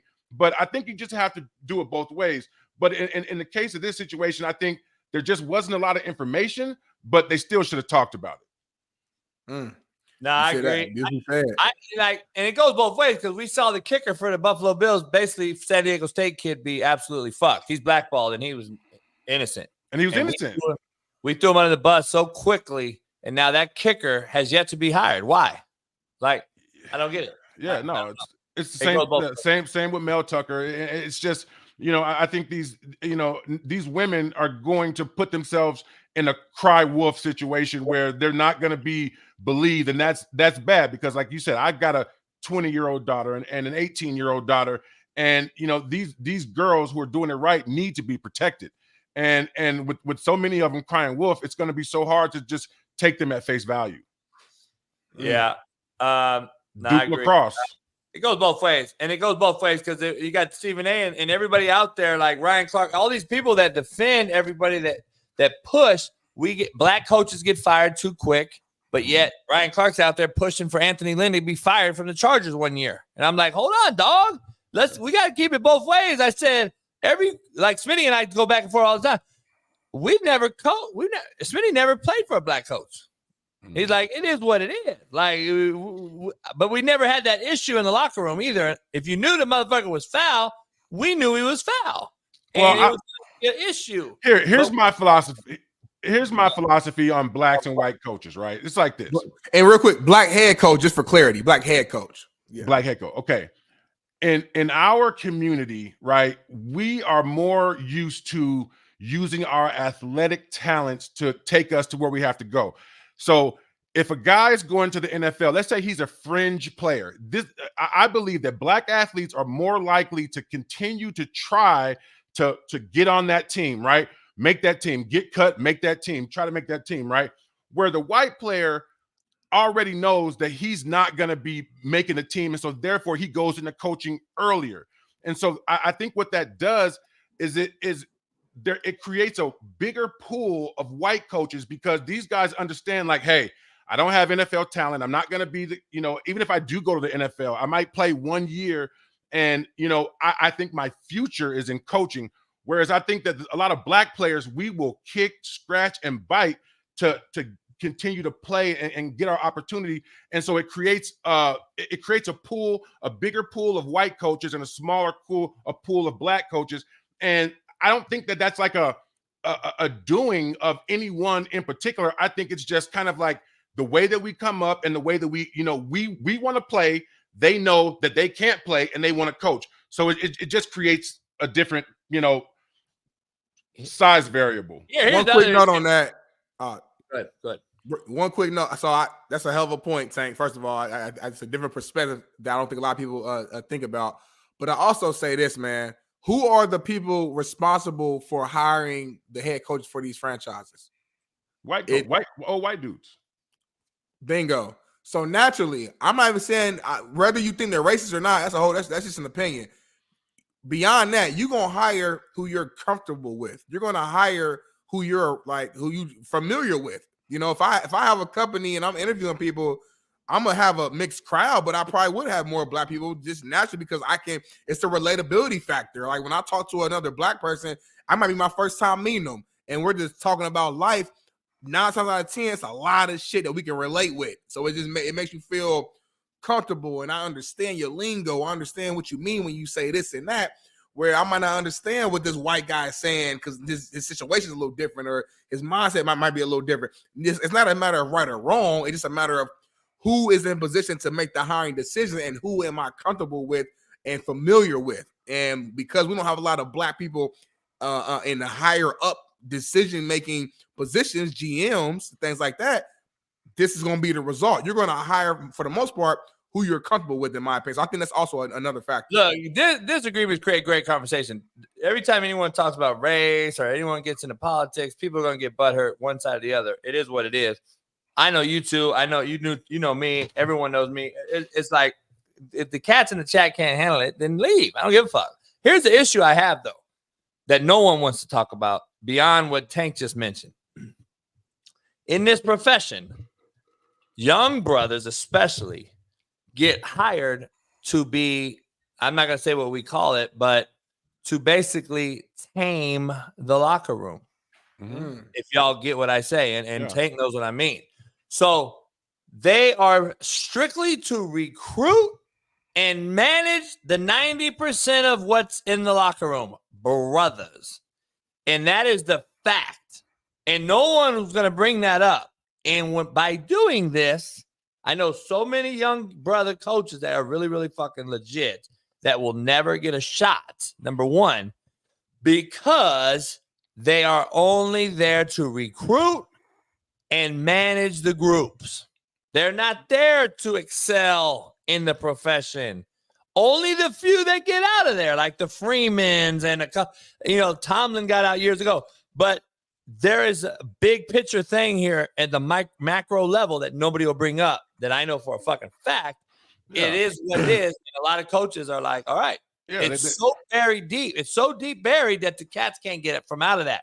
I got to get in where I fit in, manage the group, recruit these motherfuckers, make sure they're not fucking raping and pillaging and robbing McDonald's at night. I got to go in the dorm and manage my fucking running back group. I got to go handle D-line. And the head coach tells me, don't let it get on my desk.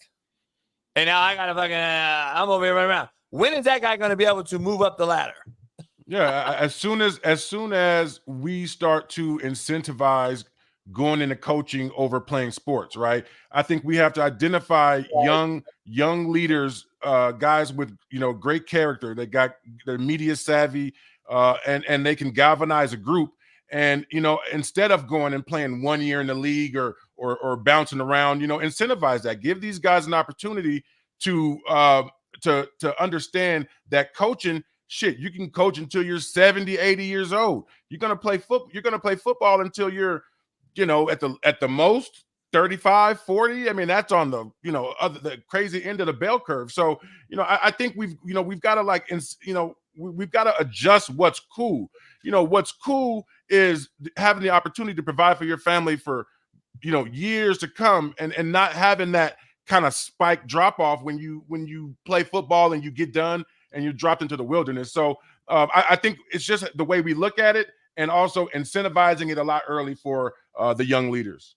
Yeah. And I think we're seeing more black coaches lately too, as well. We're seeing more former players. I mean, we mentioned D'Amico Ryans, obviously, who comes to mind, but there's even at the college level, I know a lot of my teammates are up and coming coaches, you know what I'm saying? Whether it's a position coach or just now starting at the GA level, whatever the case may be. I do feel like right now this is I'm not gonna say it's the peak, but we have a large amount of minority coaches. A lot of people won't talk about the truth. The truth of the matter is the HBCU is where black coaches go to die.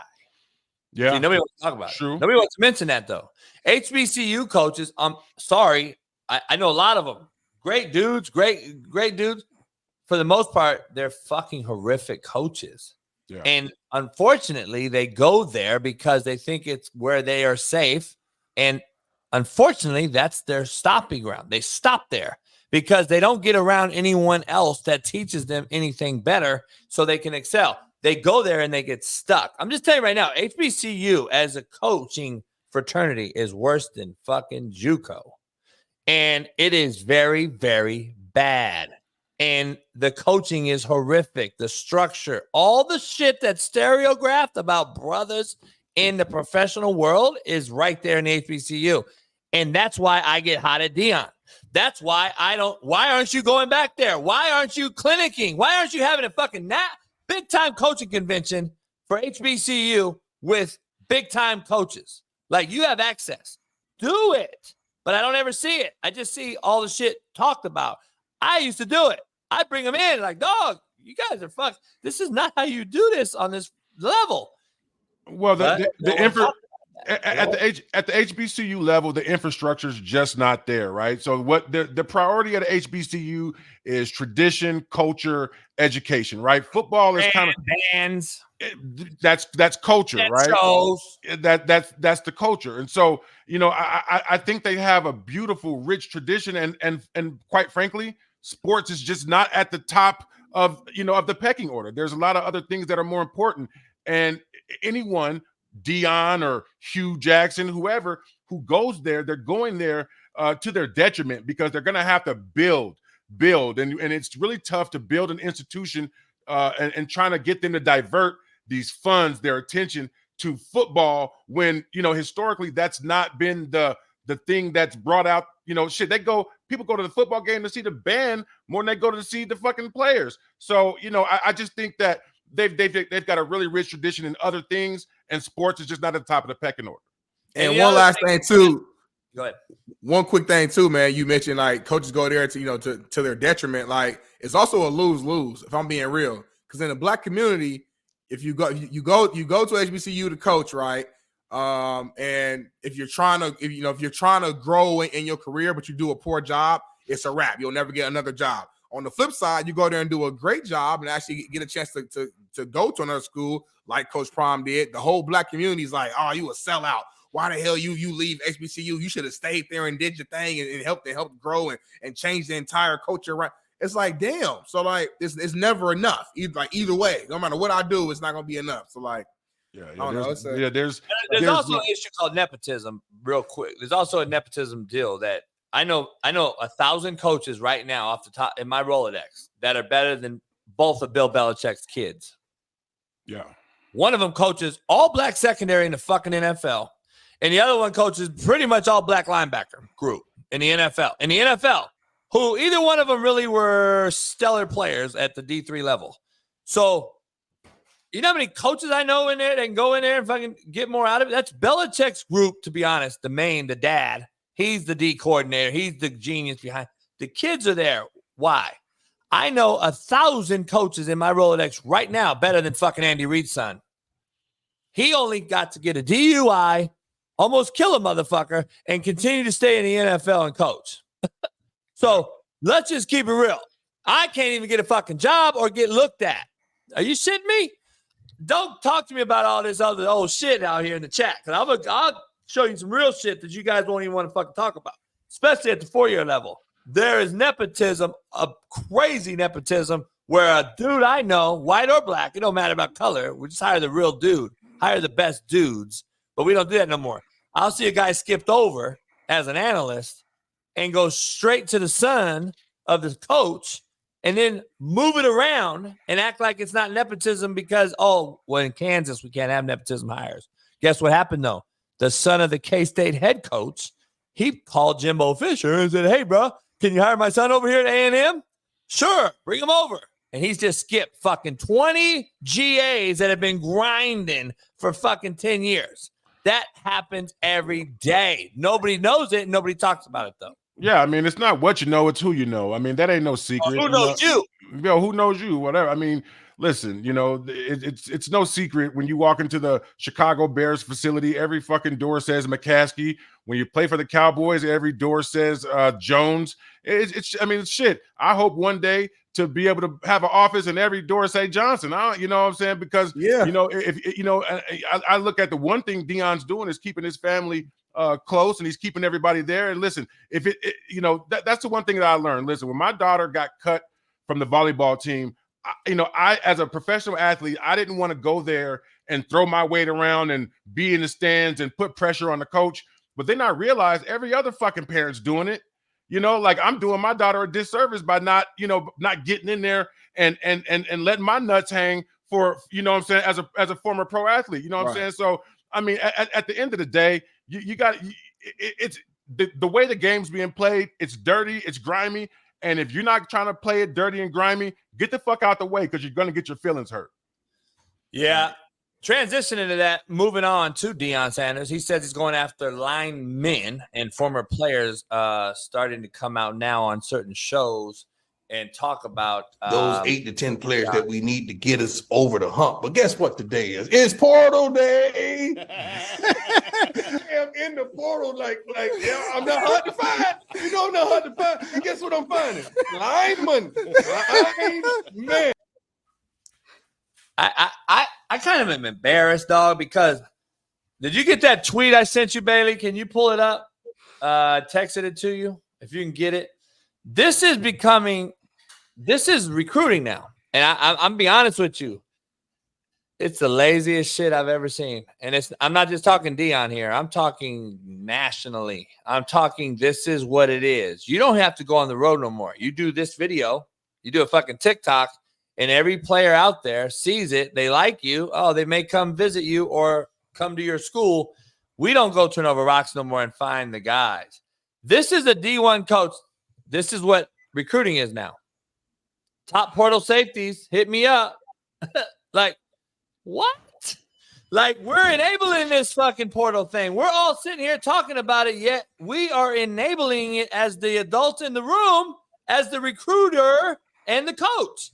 Like, but it just not to cut you off, it's kind of like what Tank just said in a different way. Like, everybody else is doing it, so it's a disservice as a coach. If I'm sitting around kind of playing on my thumbs, and I'm like, nah, I love the old school way. I'm gonna go drive 10 hours this way. I'm gonna drive 5 hours this way. I'm gonna keep it the old school way. And everybody else is out here just going on Twitter and make social media videos, and they getting the same exact access or even better. I'm the crazy one now. I'm like, I'm doing myself and my team a disservice by not utilizing social media. You should maximize all resources. Social media, you should still drive and do the old school shit that you did. You should do everything to recruit, in my opinion. But they don't. They're doing one thing, and it's all electronic. And I'm gonna be honest with you, the hunt is the fucking whole deal. If you're a real true grinder and a go-getter, the hunt is where you build a relationship. The hunt and the find is where you go build the relationship, talk to the mama and meet that mama. Without it, you are going to have the highest transfer rates in the history of the game, which happened at midnight last night, because you have no relationship with the mama, the daddy, the auntie, the grandma, whether you're hitting the mama or not as a coach. I know about it. I'm going to keep it real. Did I have to hit a mama to get the kid? Sure. I mean, it is what it is. Yeah, I mean, that kid wasn't leaving me, Tank. Kid wasn't fucking leaving me. But You're telling me on TikTok, hey, dog, I just did a video. Come through. And, all right, I'll come. I like you, Dion. Motherfucker in transfer portal next semester, though, because you didn't build no relationship. Like, I'm just saying, dog. It's a real thing. This is kind of like an analogy. I look at like the one and done culture in basketball, right? It's completely changed the landscape of the NCAA, and I think it's shit. And that's why in March Madness, I always look for the team that's like has the veterans, the seniors, the juniors that have been together. And on the flip side of that, when it comes to teams who are winning in football, I look at the teams who have, the upperclassmen who are playing, who are doing good. And so you can like Dion, he can get all the guys he wants out of the portal, but it doesn't cause cohesion. It's not the camaraderie. It's just a bunch of talented players on islands playing around. And so, but when it comes down to, the college football playoff, I'm looking for the guys who have been together. And I think that's going to be something that you're going to have to weigh. When it comes to winning, you're going to look at, okay, these guys have been together for the longest period of time in this transporter world. And that's going to be like a way that you can judge the success of these teams, because listen, you can get all the talent you want, but that camaraderie, you can't fake that. Yeah, that's true. That's true. But with the portal, I don't know if teams are even having that anymore anyway. Really, any team, It's just disgusting. Here, I'll leave you with this. Here's my take on it. What does Bezos and Elon Musk have in common? Money. No. Different. Power. Different. Innovators. Different. Disruptive. They didn't go the same route as everyone else that you guys are saying, this is what you got to do. You don't got to keep up with the Joneses. The cat that goes from spread to fucking 21 personnel and runs ISO again is going to be the fucking national champ. I'm telling you right now. If I took a job right now, I'm running 21 ISO at your bitch ass, because linebackers are scared. They're going to turn it down. You ain't going to have to handle the double no more. Different is what wins. I would be different if a motherfucker gave me a job. I'm going to go out there and fucking people are going to be like, damn, I didn't get 200 of these motherfuckers in the portal. But you know what? I went and got the best 20 dudes that I know ain't going to leave me, that's going to fucking back me, that's going to run through a wall for me, that is going to buy into my culture, that's not going to leave me every semester. And then they're going to text and DM their homies, and they're going to tell the next 20, and I'm going to get those guys. Except we're not doing that no more. That's wishful thinking, JB. I think you're gonna do that, and you're gonna get your motherfucking ass whooped. That's what's gonna happen, because you're not gonna be able to just do it the old school way, right? Like that's what happens if you don't. How do we know though? How do we know? Well, listen. In terms of running the football against all this spread, I agree there. But in terms of recruiting, you're gonna have to swim with the sharks, because if you don't, you're going to get ate up on the talent. It's going to get wide. While you're developing that player, while you're developing that relationship, they're going to get an instant all conference player. And now, your guy who, hey, good job, you're making improvement, but he's not all conference. And so I think the game is just changing, and we can't reach and grab backwards. We gotta roll with how it's going. I mean, and it's unfortunate, and it hurts me to say that. I wish the game was at least some type of fabric of what it used to be, but this shit is a slippery slope downhill, and it's already vertical. It's gone. And so much money involved. Like right now, this Cam Moore guy, everybody's saying, like, people are saying it costs about $1.5 million, $2 million to get a quarterback right now. So you can build a great relationship with the recruit. You can rub his mama's feet, you can cook for him, you can have a guy on your team. But if the offseason comes around and this other team's offering this dude $2 million and your program just can't afford it, there is nothing you can do about that. Yeah. Like a kid from who ain't got no fucking money, never seen this type of money, getting offered $2 million, you could be the best recruiter ever. They gonna leave for that $2 million. That's just what it is. You know how you stop it? How? Stop paying them. But that's not gonna happen. I feel you. Well, Understand that reality. Everybody needs to stop paying them and let them get back to reality. Do you think that these college kids, if they didn't get a dime from anybody, not a dime, I'm not saying don't pay them. I want the kids to make money. What I'm saying is, when you throw it out there and you continue to extend this fucking so-called proverbial leash that we're allowing these guys to have, we've given them the power. I'm not the dictator that says, don't let the kids have any say, but I'm also the one that believes in hierarchy. And without it, Tank and I wouldn't be here. Without it, we would never listen to a fucking grown man and never would have said thank you or please and open the door for an older lady, which we lack in this world right now. Just keep it real. And there is no hierarchy because these 17-year-old prima donnas you've given a Lambo to that don't even know how to fucking park it yet are the same ones transferring 4 times and thinking they're the shit when really they're not. And now you're seeing a watered-down NFL product because they're not getting coached, tutored, or mentored at the college level anymore and being taught what the NFL needs to survive. They don't know what the fuck's going on in the NFL no more. But I think, because college, we're not. But I think the NFL, I think they are placating to the organizations instead of the true blue fans now. I think that's what's going to get lost. They've stopped, the people who's had season tickets for 30 years and those, they're big fans of the game. Now it's all about, appeasing these organizations, right? And that's why I think the value of NFL teams is going to start to go down. I think that's why you're going to start seeing all these owners start to quote unquote let minority owners in, because I think they've seen that these teams, that football as we know it has reached a cap.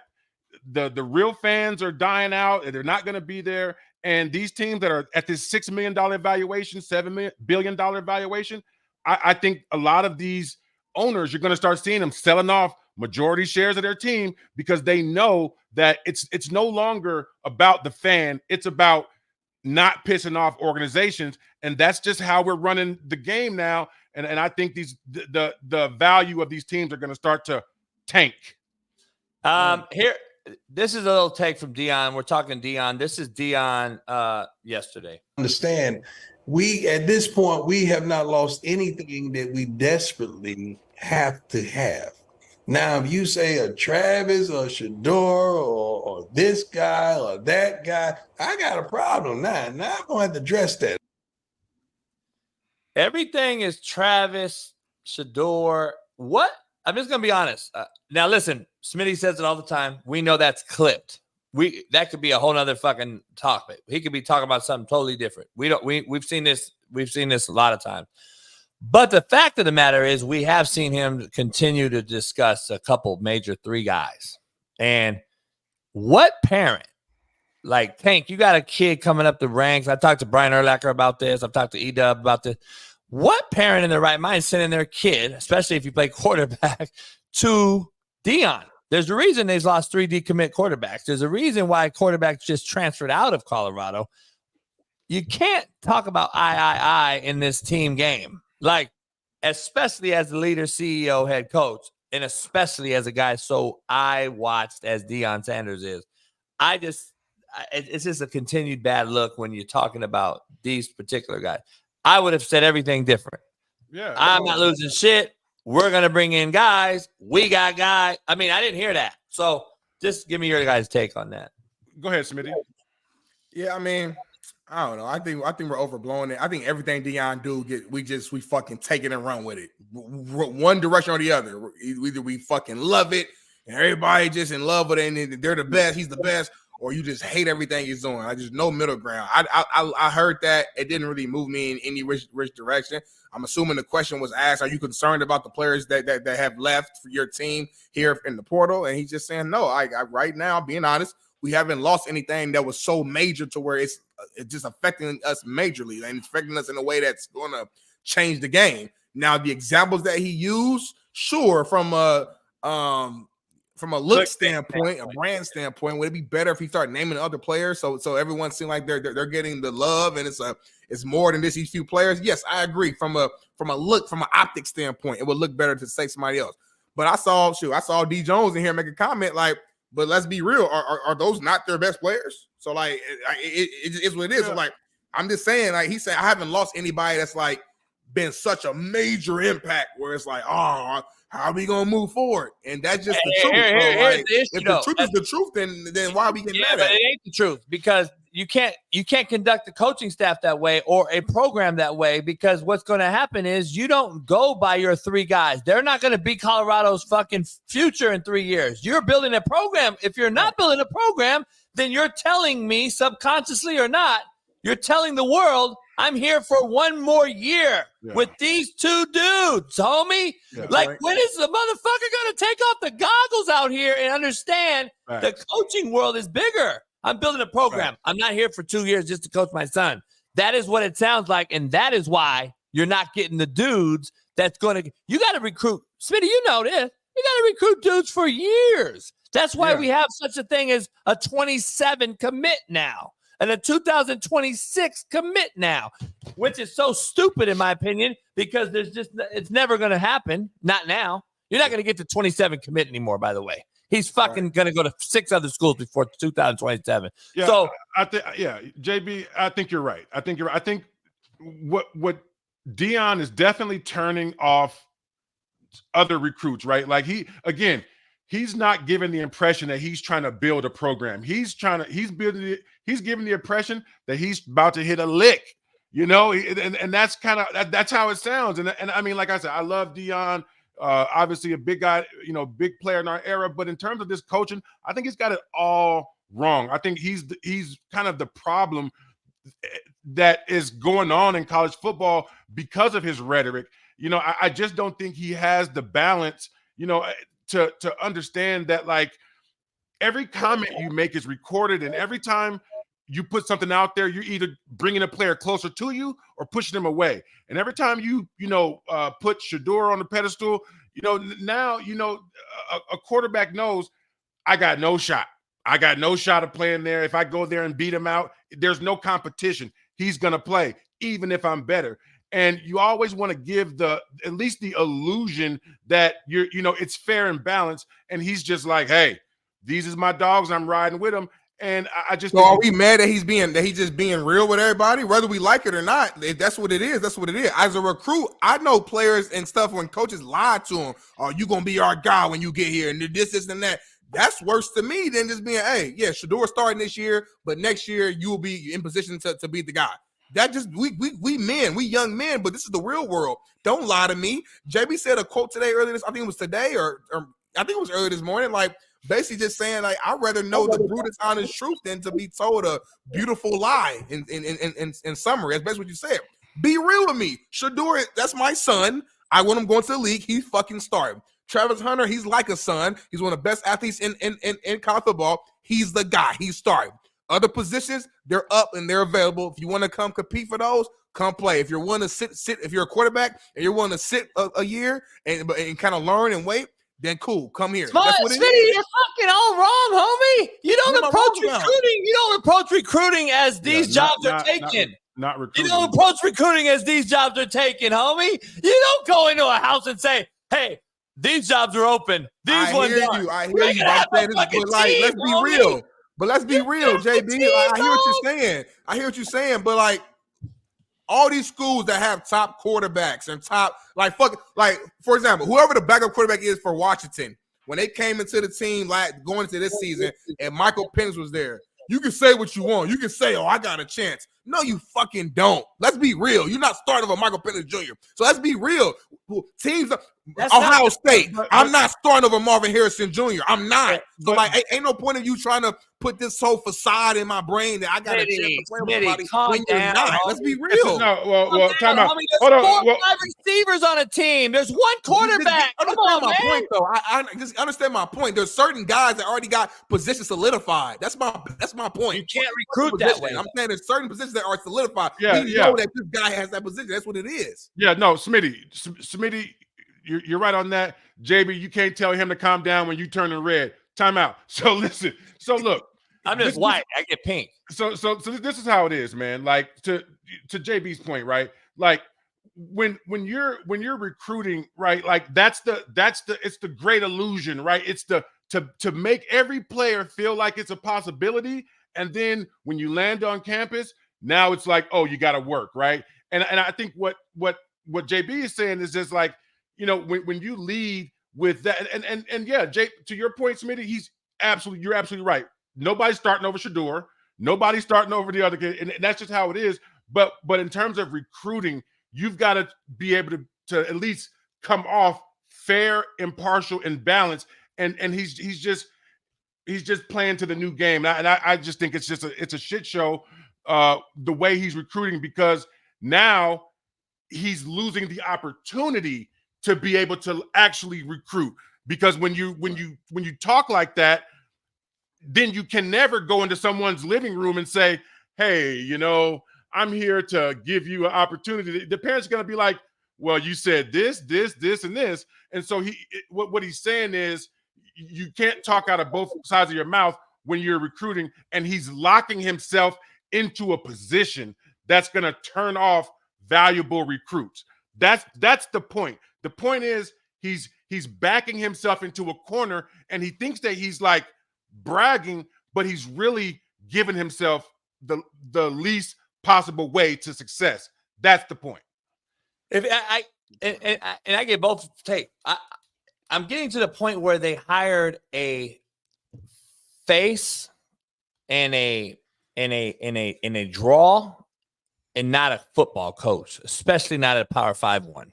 Like, I love Dion, I've always loved him, but I don't know if he's a coach over a attraction, and it's starting to look that way in the big picture of things. And that's just my take on that. I hope he wins and succeeds. I'm not wishing on his downfall. All I'm saying is I've been doing this a long time. I've seen what wins. I've done it.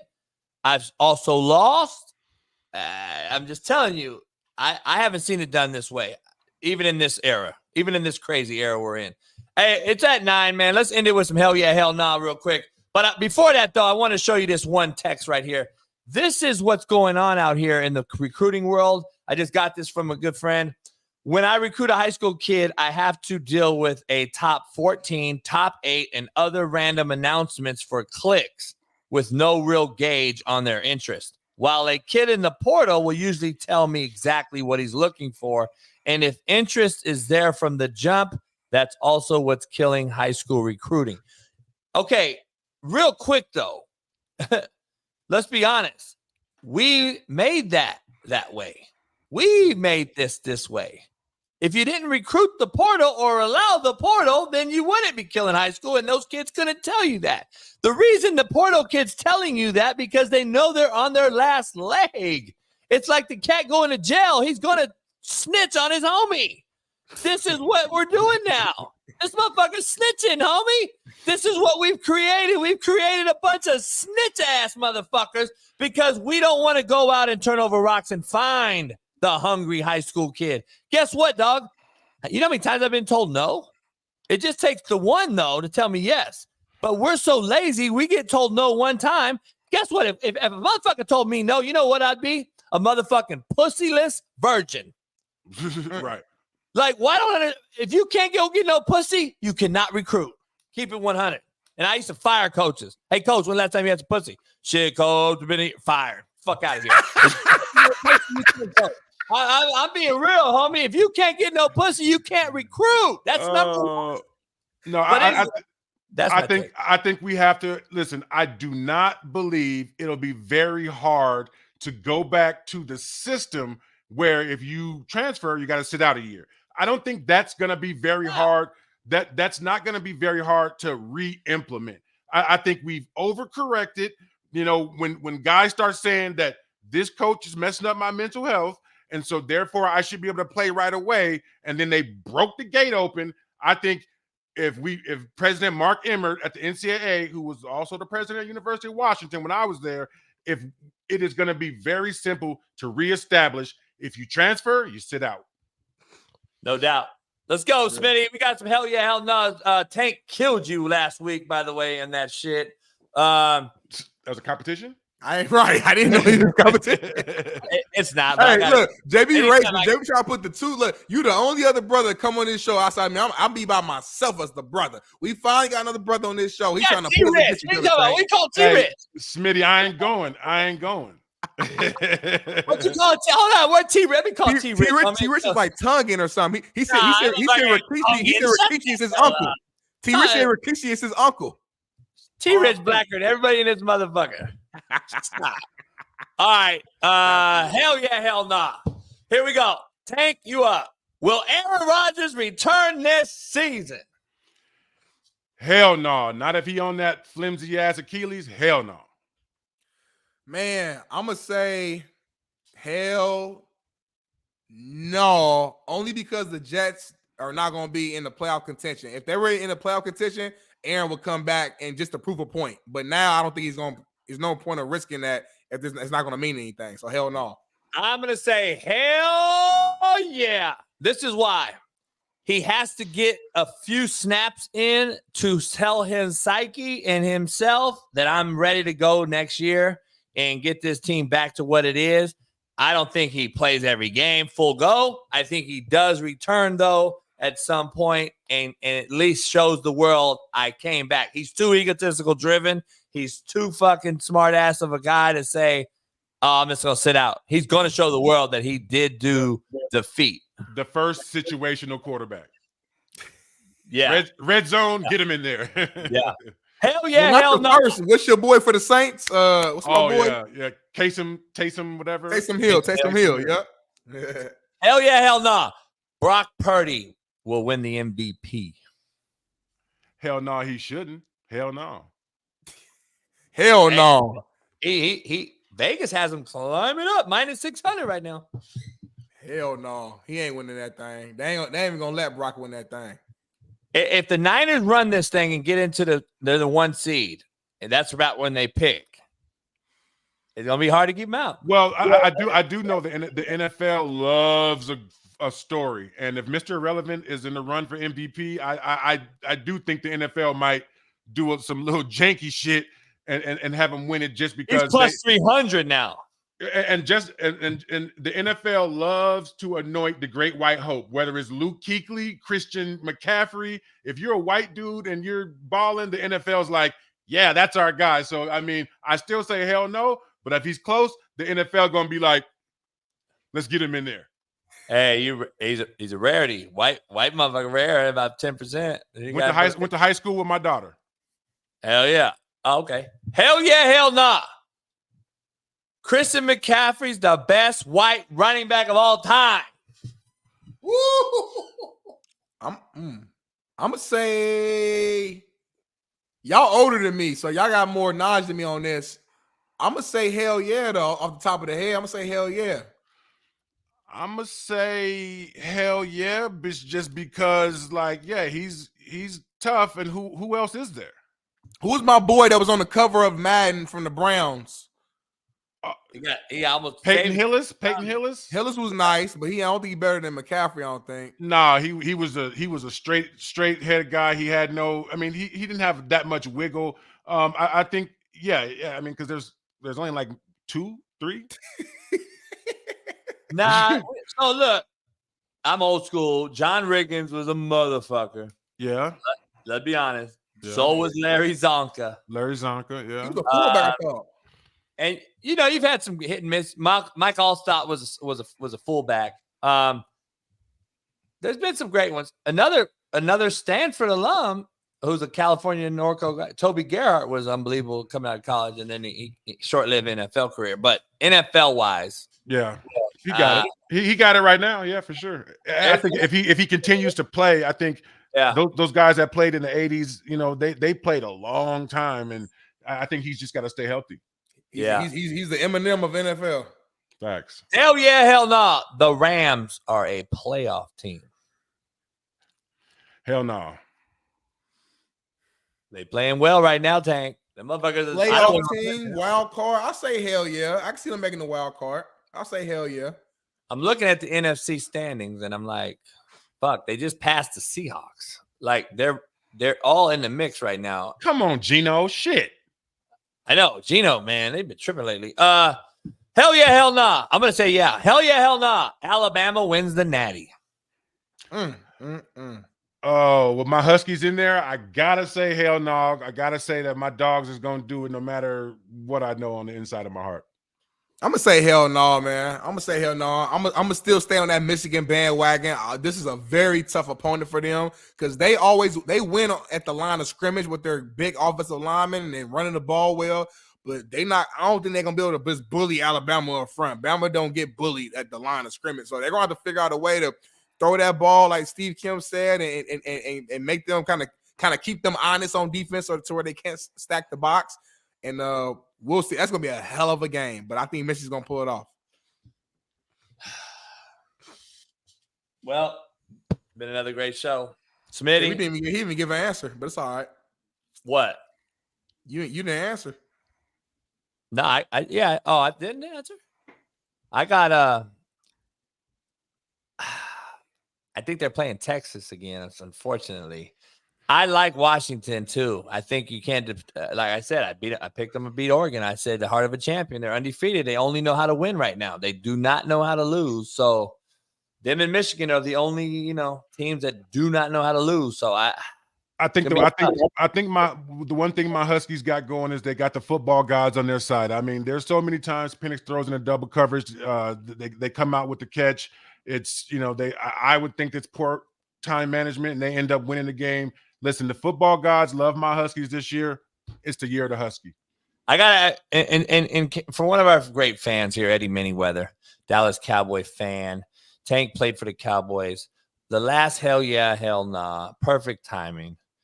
If the Cowboys get put out first round, hell yeah or hell nah, Dak Prescott will not return. Wait, hell no, he won't return, or hell yeah, he'll return. I don't. How do we say that? Hell no, he won't return. I think. Listen, I listen. Jerry Jones. One thing I know about Jerry, he's loyal. He's loyal to the soil. I think he's going to be back regardless. Yeah, I actually agree now. And also looking at how Dak's been playing after the first 6 games were a little shaky. After that, he's been playing lights out. He actually might win MVP, especially that he keeps staying on this same track. He beats the Eagles, outplays Jalen Hurts this upcoming weekend. I think regardless, because of how well he's playing, he's gonna stay around. Hey, we got to end with white people shit. We didn't do it. We got to get it with Tank. We got some white people shit. We got to show. White people shit sponsored to you by betonline.ag. Have a listen to this shit. This is particularly white girl shit. I just want to play 2 Truths and a Lie. Yeah. For TikTok? Yeah. You go first. Okay. I'm blonde. Okay. I used to play competitive basketball. Okay, obviously not. And Victoria's been sleeping with my boyfriend. Are you kidding? What? You've been sleeping with my boyfriend. I know. Can you turn the phone off? No. Matt, You've are been you fucking sleeping... kidding me? No. Turn the phone off. No. This isn't funny. Madison, turn the phone off. Wait up, so you get to be mad? You been fucking my man? You get to get mad? Shorty in the middle was like, yeah, she's like, what? Are you for real? Hey, see, if that was black people shit, the bitch would have said it, and then she would have went over there on the bitch, right? Oh yeah, it'd have been some tracks coming out and all that, man. Yeah, Listen, yeah. Somebody might have pulled out the John Morant. Ain't no telling. Hey, the white girl, she live in Newport. Either way, she happy. She been fucking my husband. Competitive basketball. Set her ass up. I'm blind, and she had no stress, homie. No stress. Wow. Hey, much love, Tank. It's Tank Talk with Tank Tuesday. Doc Talk. Dr. Jesse Morse joined us. Steve Kim. We'll be back tomorrow for Work Boot Wednesday. And hit the like button, subscribe. We need 1,000 likes. Hit the like, break the algorithm. And we'll see you tomorrow for another day, another dollar. Tank, you guys stick around. Tank, after this, we'll chop it up real quick before we get out of here and talk about next week and a couple things. I know Smitty got to get out of here, so we'll see you guys tomorrow. Pound the like button. Peace. Missing, we switched it and filled the gap. Smitty and Jason Brown, we killed it, yeah, it's a wrap. We want the games we're missing, we switched it and filled the gap.